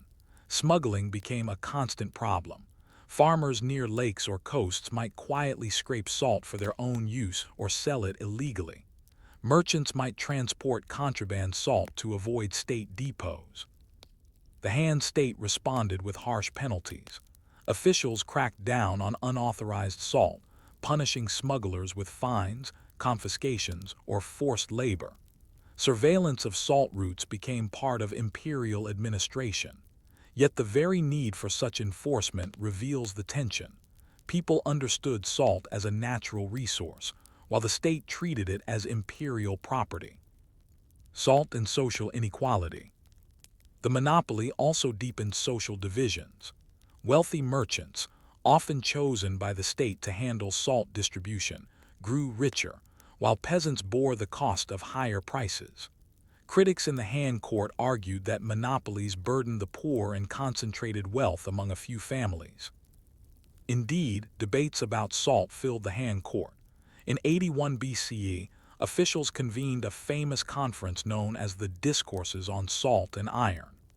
Reformers argued that monopolies harmed the people and corrupted morals. Defenders insisted that state control was necessary for security and stability. The very fact that salt was debated at such length shows its importance. It was not merely a seasoning but a cornerstone of politics. Salt in daily life. Beyond policy, salt shaped daily routines.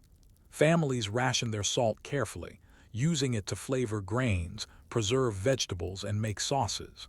A household's ability to obtain salt influenced diet and health. Soldiers received salted rations, dried fish, meat, or vegetables that allowed them to campaign far from home. Officials traveling through the empire relied on salt stores to sustain journeys. Even medical texts of the hand noted salt's properties, prescribing it for cleansing wounds, aiding digestion, and balancing the body's humors. Salt was thus woven into every level of society: peasant meals, elite feasts, military supply chains, and medical remedies. Its absence would have been catastrophic. The quiet power of salt. It is easy to overlook something so ordinary. Yet in Han China, salt was a quiet instrument of power. Unlike armies or walls, it did not inspire awe. Unlike rituals or temples, it did not command devotion. But it ensured loyalty in another way, by tying survival to the empire's hand. And yet, one must wonder, how sustainable was such control? Could an empire truly monopolize something so essential without provoking endless resistance? Did the Han's reliance on salt revenue strengthen the dynasty, or did it plant seeds of discontent that would later grow? We saw how the Han state recognized salt as a cornerstone of survival and power. By monopolizing production and distribution, the empire ensured steady revenue, especially for costly wars. But the salt monopoly was not just an economic instrument, it was a subject of fierce debate, bureaucratic innovation, and social transformation. In Section 2, we move deeper, to the famous debates over salt and iron, to the mechanisms of control that sustained the monopoly, and to the lived consequences for ordinary people. The Discourses on Salt and Iron. In 81 BCE, during the reign of Emperor Zhao, the Han court convened a remarkable event, the Discourses on Salt and Iron, Yakhchals. This gathering brought together Confucian scholars and imperial officials to debate the state's monopolies on salt and iron, as well as related policies such as state-run liquor and coinage. The reformist scholars, influenced by Confucian ideals, argued that the monopolies corrupted society. They claimed the state's pursuit of profit undermined moral governance. By taxing necessities, the empire burdened the poor while enriching merchants who collaborated with the state. They urged a return to the simpler policies of early Han rulers, who had lowered taxes and allowed freer markets. The defenders of the monopoly, largely bureaucrats and legalist-minded officials, countered that war against the Xiongnu required immense resources. Salt and iron, being indispensable, provided revenue without constantly raising direct taxes on peasants. They insisted that without monopolies, the empire would falter, its borders vulnerable. The debate captured a core tension in Chinese governance: moral ideals versus pragmatic survival. Should rulers prioritize virtue and light taxation, or should they use every available resource to strengthen the state? Though the Confucians spoke eloquently, the state kept its monopolies. The needs of empire outweighed philosophical ideals. Salt remained firmly under imperial control. Bureaucratic machinery of control. The Han state's salt monopoly required a vast bureaucracy. Officials were appointed to oversee production regions, each reporting to higher authorities in the capital. Inspectors monitored wells, ponds, and boiling houses, ensuring that salt was produced efficiently and not diverted to private use. Transport was equally critical. Caravans of donkeys, oxen, and carts carried salt from production sites to government depots. From there, licensed merchants distributed it across the empire. These merchants operated under strict contracts. They purchased salt at fixed prices and sold it at controlled rates, their profits limited but guaranteed. Records and ledgers tracked every stage. The state sought to leave no room for leakage, though smuggling remained rampant. Punishments for unauthorized salt production or trade were harsh: confiscation of property, forced labor, or exile. In effect, the salt monopoly was policed like a strategic frontier. This bureaucracy was costly, but it was also profitable. Salt revenue flowed steadily into the treasury, funding armies, palaces, and projects that might otherwise have strained agricultural taxes. Salt and social consequences. For peasants, the monopoly meant higher prices. Salt was available but never cheap.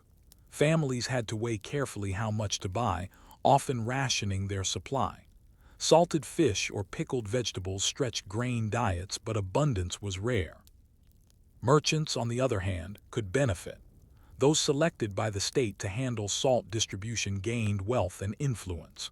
Families that controlled salt trade routes sometimes became powerful enough to rival aristocrats. The monopoly thus created a new class of state-linked merchant elites. This inequality did not go unnoticed. Critics within the court pointed out that the monopoly enriched the few at the expense of the many. Yet emperors valued revenue too highly to dismantle the system. In practice, social friction was tolerated as the price of stability. Smuggling and subversion. Despite strict control, illicit trade flourished. Peasants living near lakes or coasts often produced small amounts of salt secretly. Smugglers transported contraband salt along hidden routes, avoiding depots. Local officials, tempted by bribes, sometimes turned a blind eye. The government waged constant campaigns against smuggling, yet never eradicated it. The persistence of illegal salt reveals both the indispensability of the commodity and the limits of imperial control. Even the most powerful empire could not fully suppress the natural human desire to secure essentials outside official channels. Salt as a political weapon. The monopoly also gave emperors a tool of political leverage. By controlling salt licenses, rulers could reward loyal merchants and punish dissenters.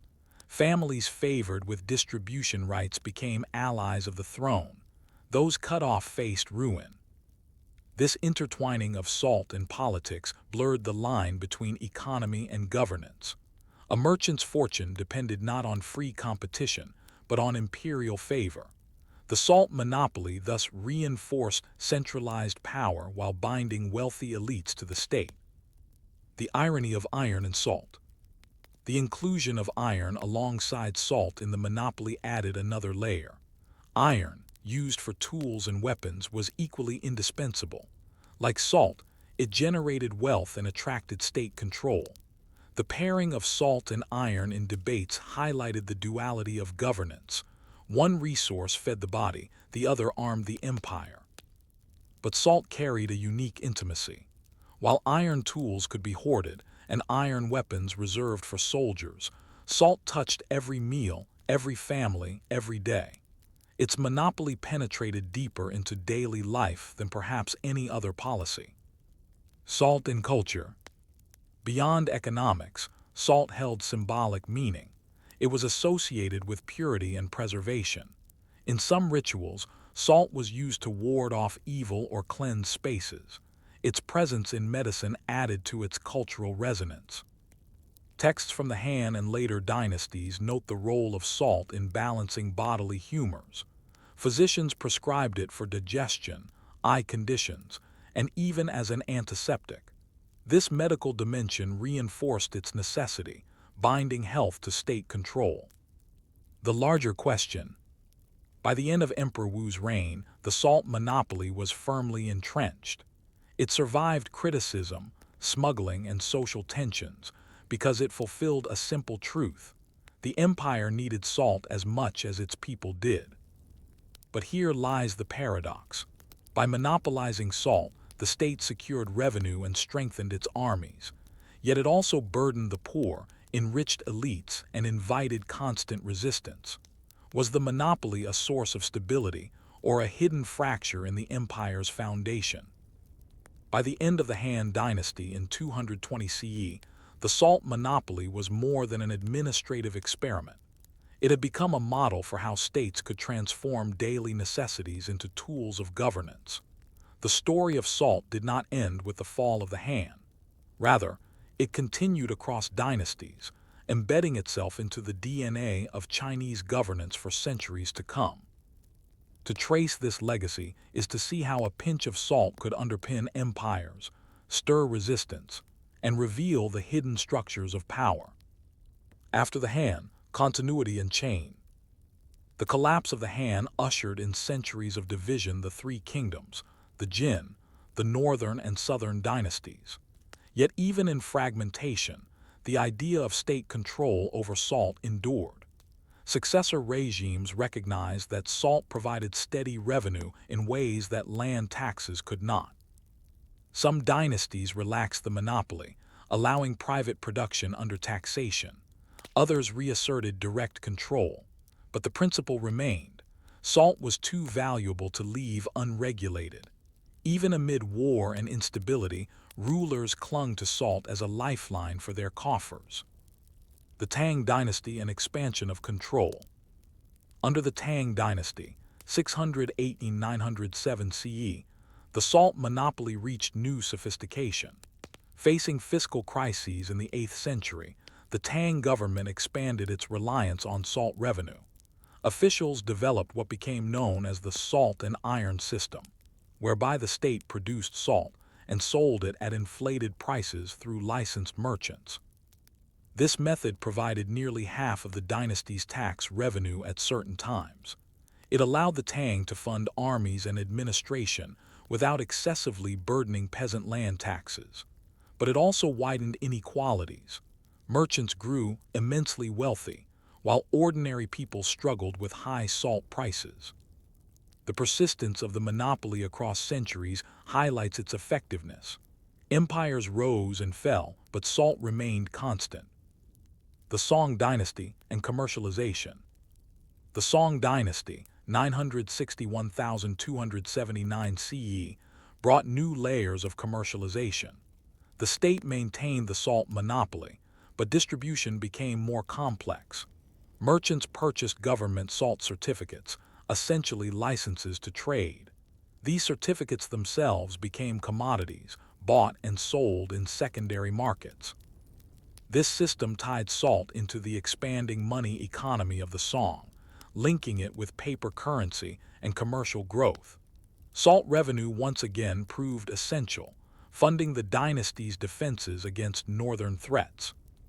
But as always, the monopoly sparked smuggling. Vast networks of illicit salt production and trade thrived, particularly in coastal provinces. Local communities often colluded with smugglers, seeing state salt as overpriced. The Song fought constant battles to suppress this shadow economy, but never fully succeeded. Salt in the Ming and Qing.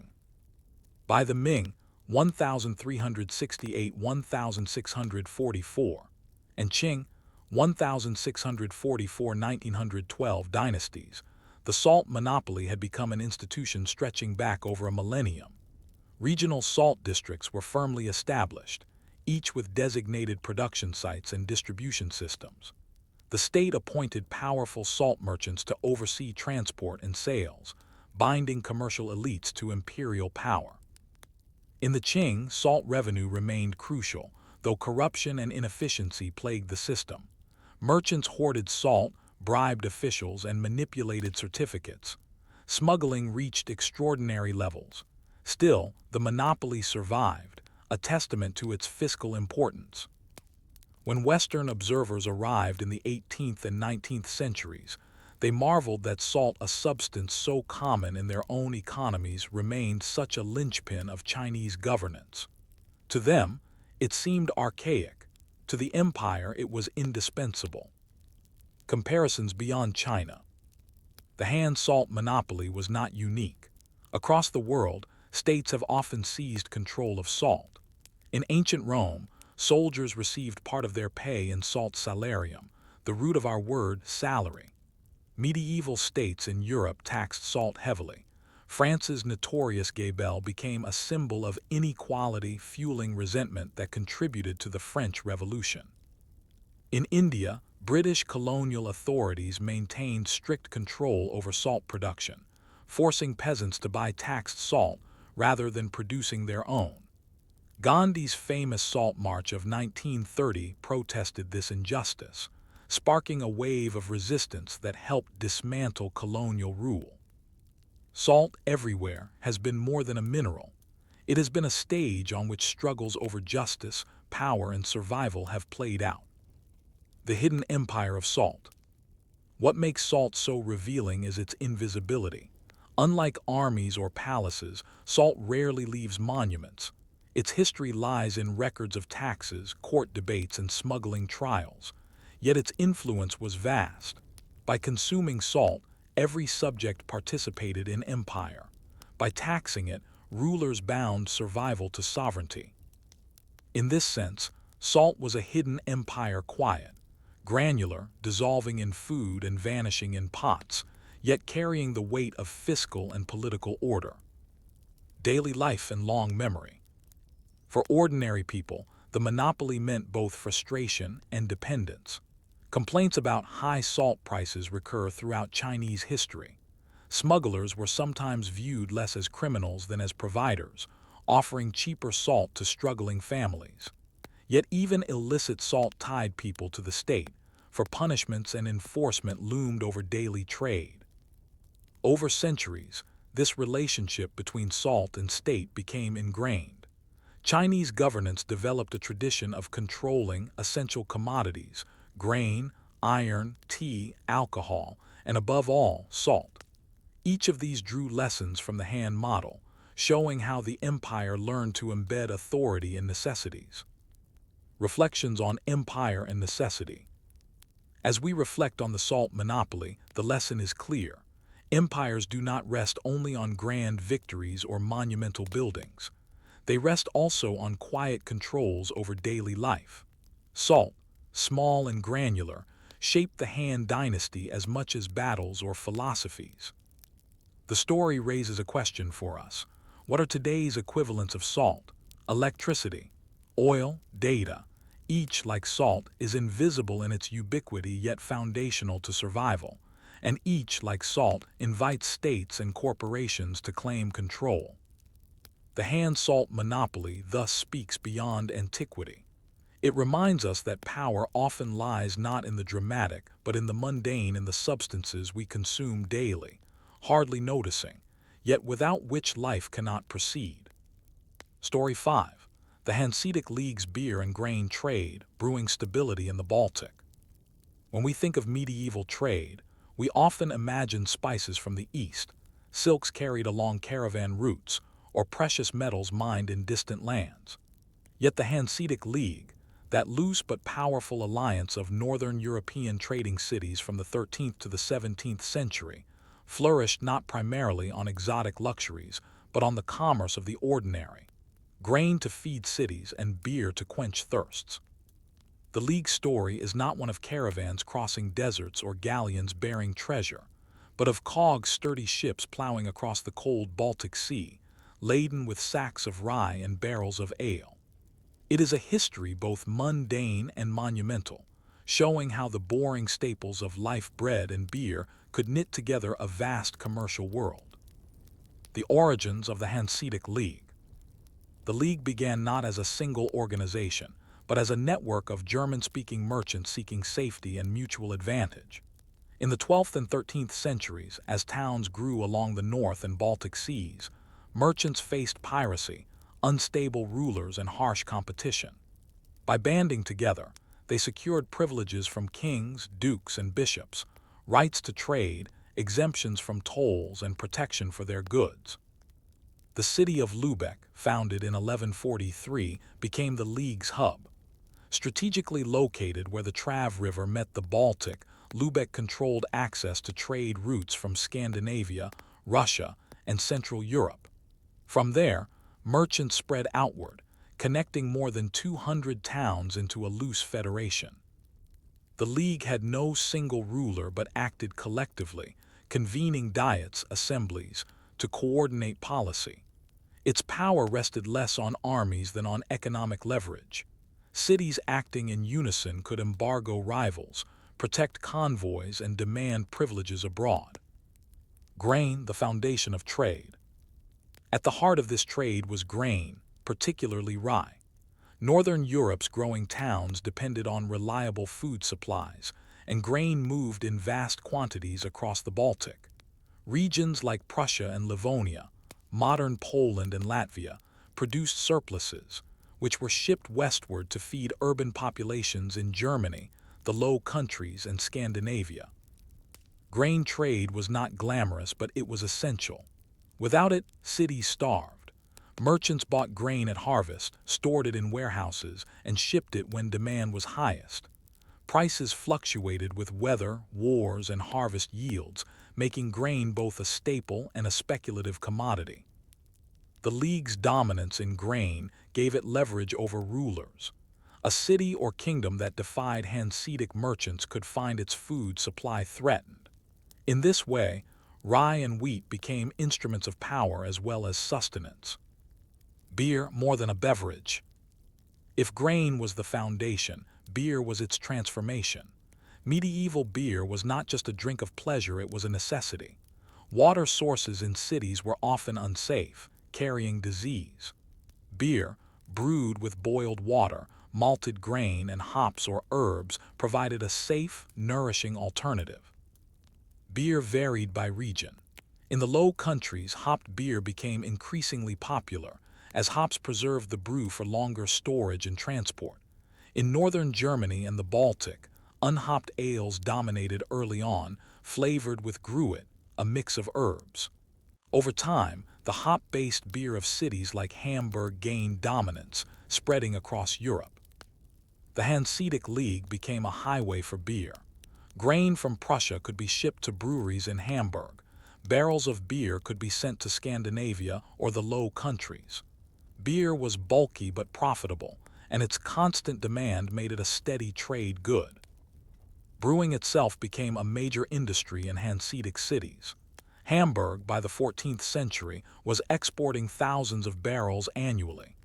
Danzig, Dansk, Lübeck, and other cities developed reputations for particular brews.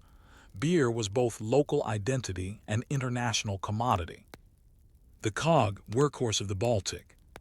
The ship that carried this trade was the cog, broad, single-masted, clinker-built, with high sides and flat bottoms. Cogs could carry hundreds of tons of cargo, ideal for grain sacks and beer barrels. Their design allowed them to be beached for loading and unloading, crucial in harbors with few piers. Though slow compared to later ships, cogs were durable and relatively easy to build. They became the backbone of Hanseatic commerce, linking distant ports in a circuit of staple goods. Piracy was a constant threat, and convoys often sailed together. The League sometimes outfitted fleets to suppress pirates or coerce rivals, but the real strength lay in numbers. Dozens of cogs moving grain and beer across the sea, sustaining cities far beyond their own shores. Warehouses and infrastructure. To manage this trade, Hanseatic cities built massive warehouses and counting houses. The Speicherstadt of Lübeck, the granaries of Danzig, and the cellars of Hamburg were not glamorous monuments but functional giants, storing the commodities that fed and quenched much of northern Europe. These buildings reflected the League's pragmatism. They were not cathedrals of stone or palaces of kings, but wooden and brick structures dedicated to the steady flow of food and drink. Yet their impact was no less profound. They kept famine at bay, stabilized prices, and allowed urban populations to grow. The social life of beer and bread. Beyond economics, beer and bread shaped social life. Taverns were central gathering places in Hanseatic cities, where merchants struck deals, sailors found work, and locals shared news. Bread markets and bakeries, supplied by imported grain, structured urban diets. Festivals often involved the distribution of bread and beer, reinforcing civic identity. To be part of a Hanseatic city was to partake in its staples, sustained by the vast network that connected distant farmers, brewers, and sailors. A quiet empire of staples. The Hanseatic League has been called a merchant empire, but it was not built on conquest or exotic luxuries. It was built on staples, on the quiet but relentless flow of grain and beer across the Baltic. Its power lay in the ordinary, in feeding and supplying the rhythms of everyday life. And yet, one must ask, how stable was this system? Could an empire of staples survive when rival powers sought to capture its roots? Could beer and bread maintain political leverage as well as economic necessity? By the 14th century, the Hanseatic League was more than a loose association of merchants. It had become a political actor in its own right, a federation of cities wielding economic power across northern Europe. Its authority did not come from armies in the traditional sense, but from staples, grain, and beer that no ruler or people could do without. To understand the League's politics is to see how bread and ale became instruments of diplomacy, coercion, and quiet domination. The power of privileges. The League's leverage rested on privileges, rights granted by kings, dukes, and bishops that allowed Hanseatic merchants to trade freely, avoid tolls, and establish warehouses abroad. Privileges were won through negotiation, but enforced through economic weight. If a ruler failed to respect Hanseatic rights, the League could retaliate by embargoing trade, depriving a city or kingdom of essential goods. The staple commodities made this threat potent. A Danish king who angered the League might see his capital deprived of imported grain. A Norwegian port might lose access to barrels of Hamburg beer. Unlike luxury goods, which could be foregone, bread and beer were daily necessities. The League's control over them turned negotiation into dependence. The example of England. One famous case was in England. Hanseatic merchants maintained a powerful outpost at the Steelyard in London, where they traded grain, beer, and other goods. English rulers granted them privileges because they needed the supplies. In return, Hanseatic merchants brought Baltic grain to feed London and exported English wool to the continent. Tensions arose when English merchants complained of unfair competition. Yet rulers hesitated to expel the Hanseatic traders, knowing that disrupting the flow of grain and beer would endanger their own urban populations. Even kings found themselves bound by the quiet necessities of staple trade. Conflict with Denmark. The League's dominance was not unchallenged. Denmark, controlling the narrow Øresund Strait that linked the Baltic to the North Sea, posed both a strategic and political obstacle. Danish kings sought to tax or restrict Hanseatic trade, while the League resisted, insisting on free passage. In the 1360s, this conflict erupted into the war with King Valdemar IV of Denmark. The League assembled a coalition fleet, fought naval battles, and ultimately forced Denmark to grant sweeping privileges in the Treaty of Stralsund, 1370. The victory was less about military might than about control of trade. By securing access to the strait, the League ensured that grain and beer continued to flow westward unimpeded. Here again, staples proved decisive. The ability to threaten disruption of food and drink supplies gave the League bargaining power unmatched by many kingdoms. Brewing rivalries. Beer itself became a contested commodity. Cities such as Hamburg, Lübeck, and Danzig competed fiercely for brewing supremacy. Hamburg, with its access to both grain and hops, developed a reputation for high-quality, durable beer that could be shipped abroad.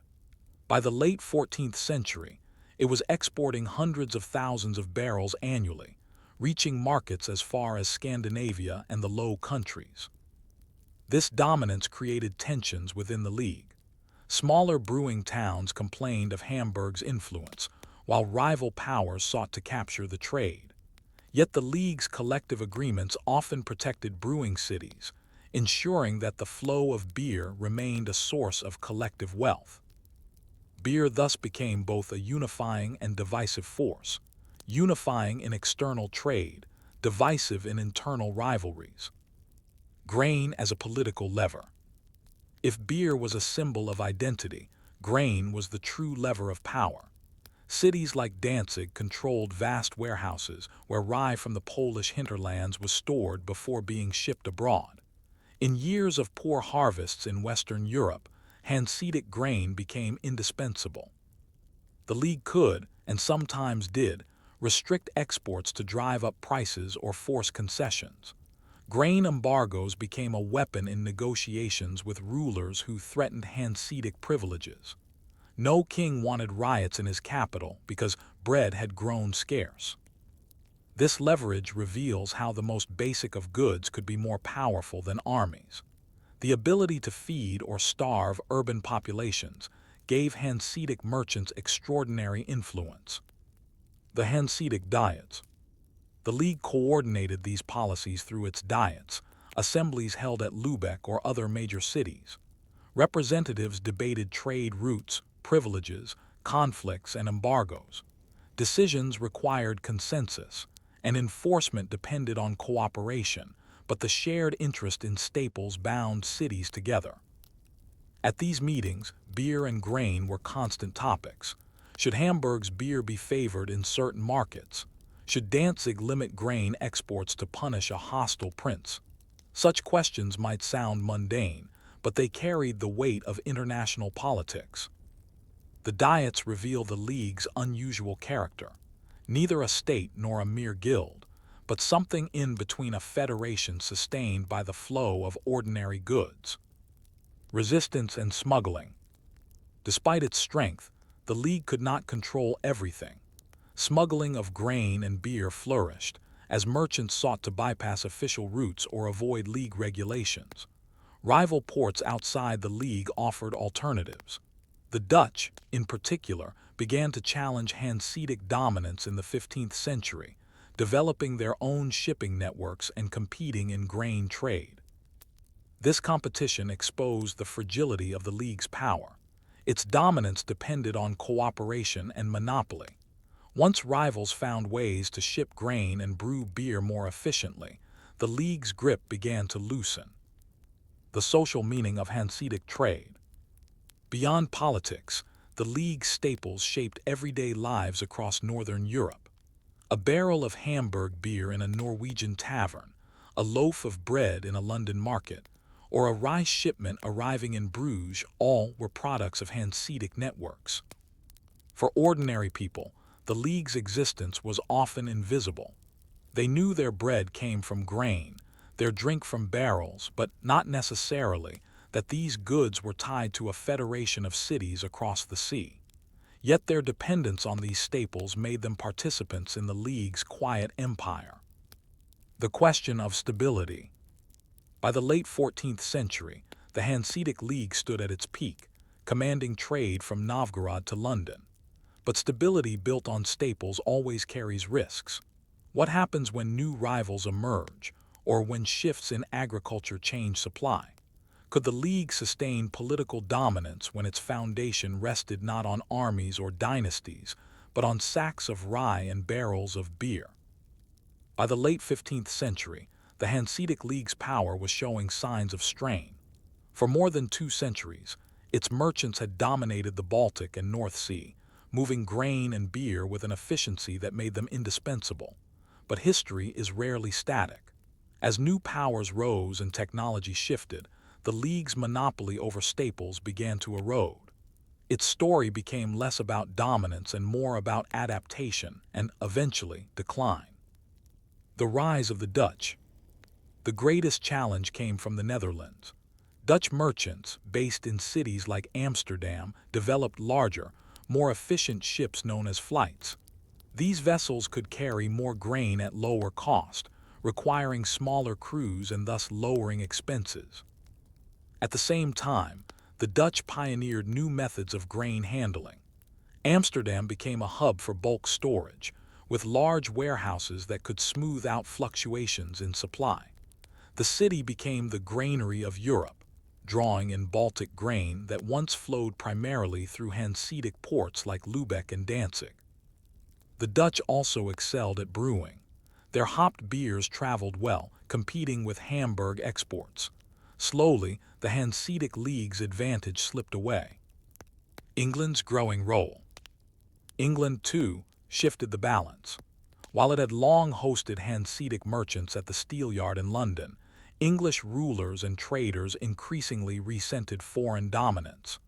By the 16th century, restrictions were placed on Hanseatic privileges, while English merchants expanded their own shipping. London's population was booming, demanding ever more grain and beer. But now, much of this supply came directly from Dutch and English ships, bypassing Hanseatic networks. The quiet leverage the League once held over England diminished. Internal weaknesses. The League's decline was not only external. Its internal structure, loose and consensus-based, made adaptation difficult.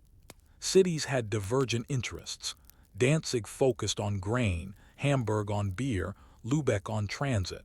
Achieving collective strategy required agreement, but rivalries often paralyzed action. Moreover, the League lacked a centralized military force. While it could occasionally raise fleets, it never matched the sustained naval power of emerging nation-states. Its strength remained economic, but economics alone proved insufficient in an era when monarchs increasingly demanded centralized control of trade. Smuggling and competition. As Dutch and English traders expanded, smuggling around Hanseatic regulations grew rampant.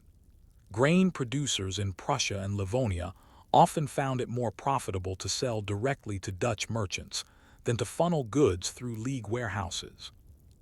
Beer, too, lost its secure markets. Once prized exports like Hamburg beer faced competition from new brewing centers that matched its quality at lower cost. The League's branding power faded, and its monopolies collapsed into mere competition. The slow fading of power. By the 16th century, the League was still active, but its dominance was gone. It retained control over some routes and privileges, especially in the Baltic, but its influence in Western Europe dwindled. The Treaty of Utrecht in 1474 had already reduced its standing in England. Dutch ships crowded out Hanseatic cogs. By the 17th century, the League was a shadow of its former self.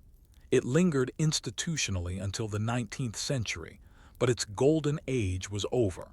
The world of maritime trade had shifted to larger powers, leaving Lübeck and its allies behind. The legacy of bread and beer. And yet the League's legacy endured. It had shown how ordinary staples could sustain extraordinary networks. By coordinating the movement of grain and beer, it stabilized urban populations, fostered commerce, and tied together distant regions. The infrastructure it created, warehouses, counting houses, shipping routes, did not vanish. Many Hanseatic cities remained wealthy and influential long after the League's decline. Hamburg became a key port in modern Germany. Danzig retained its importance as Gdansk. The League also left a cultural imprint. Its ethos of cooperation among cities, its reliance on staple trade, and its maritime institutions all influenced later forms of commercial organization. In some ways, it foreshadowed modern trade federations and alliances. The human experience. For ordinary people, the League's rise and fall was felt in bread and beer. When Hanseatic ships dominated, the bread on a London table might be made from Baltic rye, and the beer in a Scandinavian tavern might come from Hamburg barrels. When Dutch and English rivals took over, the goods remained similar, but the networks behind them shifted. What mattered most was continuity, that urban populations had access to food and drink. The League ensured this for centuries, even if its methods were sometimes monopolistic or exclusionary. Its decline did not end the flow of staples, but it did redistribute power over them. A quiet empire remembered. The Hanseatic League was not an empire of kings or armies. It had no throne, no crown, no anthem. It was an empire of grain sacks and beer barrels, cogs and warehouses, contracts and privileges. Its monuments were not castles but counting houses, not palaces but granaries. Its story is a reminder that history is often made not only by great battles but by humble staples. Beer and bread, moving steadily across the cold Baltic, sustained millions and shaped centuries. A final reflection. The decline of the Hanseatic League leaves us with a question. What makes economic power endure? The League built its authority on necessities, yet it could not adapt when rivals innovated. Its failure was not in choosing the wrong goods, but in clinging to old methods while the world changed. In our own time, what ordinary commodities form the backbone of global power? Oil, wheat, data. The Hanseatic story suggests that the most mundane goods can sustain empires until innovation or competition reshapes the landscape. The League's empire of staples flickered out, but its lessons remain. That bread and beer, no less than gold and silver, can define the fate of nations. Story 6. The Ottoman coffeehouses, conversation, control, and cups of boredom. When you sip a cup of coffee today, you are participating in a ritual that has stretched across centuries, empires, and continents. The story of coffee is often told as one of discovery and excitement, of Arabian merchants introducing beans to eager European traders, of Enlightenment salons buzzing with caffeine-fueled ideas. Yet the quieter, slower history of coffee in the Ottoman Empire, the way it became woven into daily routines, embedded in social spaces, and even contested by rulers reveals how an ordinary beverage could transform urban life. The Ottoman coffeehouse was not glamorous. Often a modest room with benches, mats, and low tables, it served no alcohol, no feasts, no music more elaborate than a lute or a storyteller's voice. And yet, it became a central institution of Ottoman cities from the 16th century onward. Its power lay not in spectacle but in repetition, cup after cup, conversation after conversation, across decades. The arrival of coffee. Coffee originated in the highlands of Ethiopia, where legend tells of goats leaping with energy after nibbling on red coffee cherries. By the 15th century, Sufi orders in Yemen were brewing coffee as a stimulant for late-night devotions. From there, the drink spread across the Arabian Peninsula, carried by merchants and pilgrims along the Red Sea routes. By the early 16th century, coffee had reached Cairo, Damascus, and Mecca. Traders carried both beans and brewing knowledge into the Ottoman heartlands. Istanbul, the imperial capital, saw its first coffeehouses open around the 1550s, reportedly by two merchants from Aleppo and Damascus. The drink was prepared by roasting beans, grinding them, and simmering the grounds in small pots known as soothe or ibrik. Served black and strong, often sweetened, coffee offered a stimulating contrast to the wine and sherbets that dominated earlier social life. The first coffeehouses. The earliest Ottoman coffeehouses were simple establishments, but they quickly became popular. They offered more than a drink, they offered a space. For the price of a cup of coffee, a man could linger for hours, talking with friends, listening to recitations, or simply watching the world go by. In a society where alcohol was officially forbidden by Islamic law, coffeehouses provided an alternative gathering place. They were open to men of many backgrounds: artisans, merchants, scholars, and sometimes janissaries, elite soldiers. Unlike the private courtyards of the wealthy, coffee houses were semi-public, accessible to a wider swath of the population. The atmosphere was one of calm sociability. Patrons sat on cushions or benches, sipping slowly, sharing pipes of tobacco after it was introduced in the 17th century. Storytellers recited epics, musicians played soft melodies, and poets tested verses. The coffee house was both ordinary and extraordinary, ordinary in its furnishings, extraordinary in its role as a meeting point of minds. Coffee as a daily necessity. The beverage itself quickly became part of daily life. Coffee was consumed in the morning and the evening and during work breaks. It was considered invigorating but not intoxicating, sharpening the mind without clouding it. Ottoman physicians debated its effects, some praising its aid to digestion, others warning of overstimulation. Households brewed coffee at home, but the coffee house offered a communal experience. To drink coffee alone was one thing, to share it in company was another. In this way, coffee became less about the substance than about the social act. Suspicion from authorities. Not everyone welcomed the rise of coffee houses. Ottoman rulers and religious authorities sometimes viewed them with suspicion. They were places where men gathered outside the supervision of mosque or market, where conversations could turn to politics or satire. Coffee houses could foster community, but also dissent. In the 16th century, Sultan Murad III attempted to close coffee houses, fearing that they encouraged idle chatter and sedition. Later, Sultan Murad IV, 1623–1640, banned both coffee and tobacco, enforcing the ban with harsh punishments. Yet the bans rarely lasted. Coffee houses were too popular, too embedded in urban rhythms. Each prohibition was followed by resurgence. This tension between acceptance and control would define the coffee house's history. Tolerated for its social benefits, feared for its political potential. The spread of coffee houses. From Istanbul, coffee houses spread throughout the Ottoman domains. In Damascus, Aleppo, Cairo, and the Balkans, they became fixtures of urban life. Each city gave the institution its own flavor. In some places, storytellers, metas, held center stage. In others, games like chess or backgammon dominated. In port towns, coffee houses became meeting points for sailors and traders.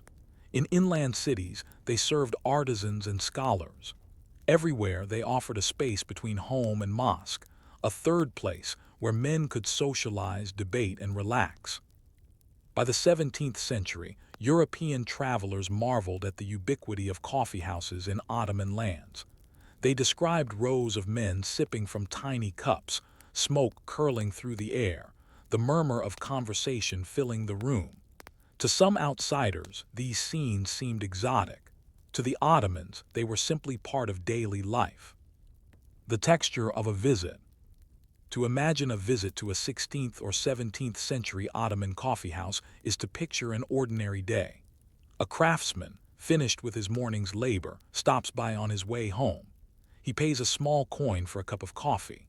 The attendant roasts beans over a brazier, grinds them in a mortar, and simmers the grounds in a brass pot. The thick, dark liquid is poured into a small porcelain cup, sometimes imported from China, sometimes made of local clay. The man sits, sipping slowly. Around him, others debate poetry or recount news from the marketplace. A storyteller begins a tale of Alexander the Great or of battles against distant foes. Smoke drifts from long-stemmed pipes. Time passes. The man leaves refreshed, not from intoxication but from the blend of caffeine and community. Coffee as a symbol. Coffee soon became more than a drink. It symbolized sociability, intellectual exchange, even modernity. To drink coffee was to participate in a shared culture that linked Istanbul with Cairo, Aleppo, and Sarajevo. It also became a marker of identity. To abstain from coffee was possible, but unusual. Coffee drinking crossed lines of class and profession, though not always of gender. Women often drank at home, while coffeehouses remained predominantly male spaces. The persistence of coffee in Ottoman life shows how quickly an imported product could become naturalized, how something foreign could become indispensable. The open question. By the early 17th century, the Ottoman coffeehouse was firmly established, despite repeated bans. But its ambiguous status remained. Was it a harmless place of leisure or a dangerous site of idle talk? Was coffee a gift of stimulation or a threat to health and order? The answer would unfold over centuries, as coffeehouses endured, adapted, and eventually spread beyond the empire. But already in this first phase, one can see how a simple beverage could reshape social life. By the 17th century, the Ottoman coffeehouse had moved from novelty to institution. What began as a few small shops in Istanbul had spread across the empire, multiplying in every major city and many smaller towns. In their benches, cushions, and cups lay a quiet revolution in social life. The coffeehouse was neither mosque nor market, neither home nor caravanserai. It was something new, something in between, a semi-public stage where the ordinary rhythms of life conversation, storytelling, games, and idle talk wove together into a fabric of urban culture. Coffee houses as forums of conversation. The heart of the Ottoman coffee house was not the drink but the talk. Men gathered not only to sip coffee but to discuss news, poetry, business, and politics. Some conversations were mundane. The price of grain, the latest edicts from the Sultan, the weather's effect on the harvest. Others ventured into philosophy or theology, testing ideas in ways that might not have been welcome in more formal settings. The atmosphere encouraged participation. One did not need to be a scholar to have a voice in a coffeehouse. Artisans, soldiers, shopkeepers all could contribute to the flow of conversation. In this sense, coffeehouses broadened access to public discourse, creating a kind of grassroots forum long before modern parliaments or newspapers. Storytellers and poets. Coffeehouses also became stages for entertainment. Professional storytellers, known as metas, held audiences spellbound with tales drawn from epic history, folklore, and current events. A meta could perform stories of Alexander the Great, retell episodes from the Shahnameh, or spin comical anecdotes about daily life in Istanbul. Poets, too, found coffeehouses fertile ground. Verses were recited aloud, debated, and sometimes improvised in competitions.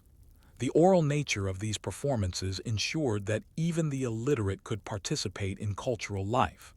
Coffeehouses thus bridged social divides, carrying high culture into everyday spaces. The arts they nurtured were not always lofty.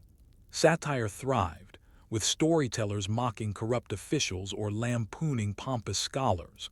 Such humor made coffeehouses both popular and dangerous, for satire could cross the line into sedition. Games and leisure. Alongside talk and tales, coffeehouses offered games. Chess and backgammon were especially common, their boards set between cups on low tables. Players concentrated over moves while others watched, offering commentary or advice. These games reflected more than amusement. They trained strategy, patience, and calculation, qualities valued in a society of merchants, soldiers, and bureaucrats. The leisure of coffeehouses was deliberate. Unlike taverns, they did not encourage drunkenness or rowdy behavior. Their pace was slower, steadier. Men lingered for hours, sipping small cups, smoking long pipes, playing a few moves, listening to a tale. The rhythm was as important as the activity, unhurried, repetitive, ordinary. Suspicion from above. Yet it was precisely this unhurried sociability that alarmed authorities. Ottoman rulers valued order, and coffeehouses seemed to encourage disorderly possibilities, gossip, satire, even conspiracy. Several bans were attempted across the 16th and 17th centuries. Sultan Murad IV was particularly severe, issuing decrees against both coffee and tobacco. Patrols searched for violators and punishments could be brutal. Still, the bans never lasted. Coffee houses returned as soon as enforcement relaxed, like plants sprouting after a fire. Part of the problem was practical. The population loved coffee too much. Closing coffee houses created resentment and underground gatherings. Better, many rulers concluded, to tolerate and monitor them than to fight a losing battle.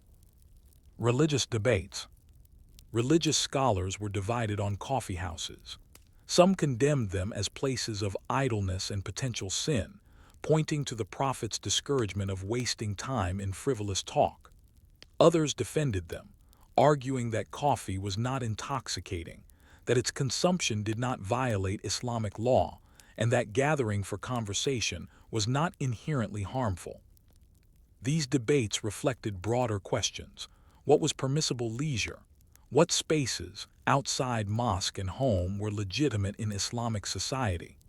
Coffee houses occupied a gray area, tolerated by some, condemned by others, but never eradicated. Coffee houses as political spaces. Although most coffeehouse talk was ordinary, some gatherings veered into politics. Janissaries, the elite soldiers of the empire, often frequented coffeehouses. There, they could complain about pay, discuss campaigns, or mock superiors. In times of unrest, coffeehouses became centers of rumor and mobilization. Officials recognized this danger. Surveillance became common, with informants planted among patrons. Yet even under watch, the possibility of political discussion remained. The very existence of semi-public spaces where men could talk freely was both a novelty and a challenge to absolute authority. The ordinary patterns. Despite this suspicion, most coffeehouses were not hotbeds of sedition. Their daily rhythms were steady, even boring. Men came after work, sipped coffee, smoked, played games, and went home. The very repetition of these routines gave coffeehouses their strength. They became fixtures of urban life, expected and indispensable. The ordinariness is what made them powerful. A palace decree could ban them, but daily habits drew people back. Once men had grown accustomed to starting or ending their day in a coffeehouse, abstaining felt unnatural. The empire could not easily erase a space that had become so woven into urban culture. Expansion across the empire. By the late 17th century, coffeehouses were everywhere in Ottoman lands. In Aleppo, French travelers noted rows of coffee shops filled with customers. In Cairo, coffeehouses lined the streets, serving locals and visitors alike. In the Balkans, even small towns had at least one.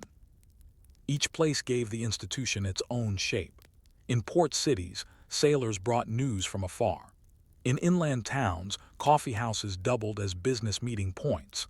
In some, musicians played softly. In others, debate dominated. The common thread was not uniformity but adaptability. Coffeehouses fit themselves into the fabric of local life wherever they appeared. A space of ambiguity. By their very nature, coffeehouses were ambiguous. Were they centers of leisure or engines of subversion? Did they build community or encourage idleness? The answer, of course, was both. They were spaces of inclusion and exclusion, order and disorder, loyalty and dissent. This ambiguity explains why they fascinated both supporters and critics. To some, they symbolized civility and sociability. To others, they were dens of gossip and danger. The truth lay in the quiet blend of both. Looking ahead. By the end of the 17th century, coffeehouses were deeply entrenched in Ottoman society. They had weathered bans, criticisms, and suspicions. They had nurtured arts, provided forums for talk, and shaped urban rhythms. But their story was not finished. The next phase would see them connect to a wider world, to European coffeehouses, to global trade in coffee beans, to new patterns of social exchange. And with this connection came a question. Could a simple cup of coffee, brewed in a brass pot in an Ottoman shop, help reshape global culture? By the early 18th century, Ottoman coffeehouses had moved beyond novelty and controversy. They had become fixtures of urban life, woven into the daily rhythms of cities from Istanbul to Sarajevo, from Damascus to Cairo. They had weathered bans and suspicion, but they had also inspired imitation abroad. Their story now shifts from their contested beginnings to their long-term legacy both within the empire and far beyond it. The global spread of coffee houses. Coffee houses were not uniquely Ottoman for long. European travelers who visited Istanbul or Aleppo in the 17th century carried the idea home. By the 1650s, coffee houses appeared in Venice, London, Paris, and Vienna. The European versions shared some features with their Ottoman ancestors: benches, cups of coffee, and long hours of conversation. But they also took on new characteristics. In London, coffee houses became hubs of trade and news, sometimes called penny universities, because of the low cost of entry compared to the value of discussion. In Vienna, they became tied to music and newspapers. European coffee houses thus built on the Ottoman model, but adapted it to their own societies. Without the Ottoman experience, however, the European age of coffee houses might never have emerged. The Ottoman coffee house in the 18th and 19th centuries. Within the empire itself, coffee houses continued to evolve. They remained gathering places for artisans, merchants, and soldiers. But new influences crept in. Tobacco became standard, newspapers began to circulate in the 19th century, and political discussions grew sharper in an age of reform and nationalist stirrings. Coffee houses became arenas where the great changes of the 19th century constitutional movements, modernization projects, foreign interventions were debated by ordinary citizens. They were not parliaments, but they created a kind of proto-public sphere where ideas could circulate outside official channels. In villages, coffee houses retained a quieter role. They were places to play backgammon, to rest after work, to sip slowly and watch the world. The ordinariness persisted, but in cities, the potential for political discussion grew. Women and coffee. One limitation of Ottoman coffee houses was gender. For much of their history, they were male-dominated spaces. Women drank coffee indeed, they often consumed it at home, sometimes in elaborate rituals with neighbors or visitors. Coffee became part of domestic hospitality, served in small cups with sweets. Yet women's coffee culture remained largely private, while men's coffee houses were public. This division reflected broader patterns of gendered space in Ottoman society. Over time, however, women gained greater presence in public life, and in modern Turkey and the Arab world, coffee houses eventually became more inclusive. Surveillance and suspicion continued. Even as coffee houses became normal, they never entirely escaped suspicion. Authorities monitored them as potential sites of sedition. In times of unrest, wars, famines, political crises, coffee houses were often blamed for spreading rumor or dissent. This tension speaks to their dual role, both stabilizing and destabilizing. They provided social cohesion, but they also allowed critique. A sultan could never be sure what was being said in the corner of a smoky coffee house. The ambiguity remained central to their character. The material culture of coffee houses. Beyond talk, coffee houses shaped material culture. They influenced architecture, with buildings designed to accommodate groups, benches, and open rooms. They sustained crafts. Porcelain cups, brass pots, wooden stools, and water pipes became staples of urban production. Even the ritual of serving coffee gained symbolic weight. To offer a cup, carefully brewed and presented with water and sometimes sweets, was to show hospitality and civility. The gestures of pouring, sipping, and refilling became markers of etiquette across the empire. Persistence into modernity. By the 20th century, Ottoman coffee houses had become part of national cultures across the former empire. In Turkey, they survived as neighborhood institutions, often associated with men's leisure, politics, and games. In the Arab world, they became famous for their mix of coffee, tea, and later, shisha pipes, as well as their role in literary life. Writers, poets, and politicians alike found coffeehouses to be fertile ground for ideas. In Cairo and Beirut, literary circles formed in their smoky rooms. In Istanbul, political activists gathered in cafes to plan reforms. The institution, born centuries earlier, adapted to modern currents without losing its essence, the combination of drink and conversation. The boring but transformative space. Looking back, the Ottoman coffee house seems almost mundane. It was not a palace, not a mosque, not a fortress. It was a simple room where men drank a dark beverage, talked, and played games. Yet in that ordinariness lay its power. Coffee houses did not overthrow sultans or build empires, but they provided a space where society could breathe, where ideas could circulate, where the rhythms of urban life could find expression. They were places of continuity, where a man might sit every evening for decades, sipping coffee as generations passed.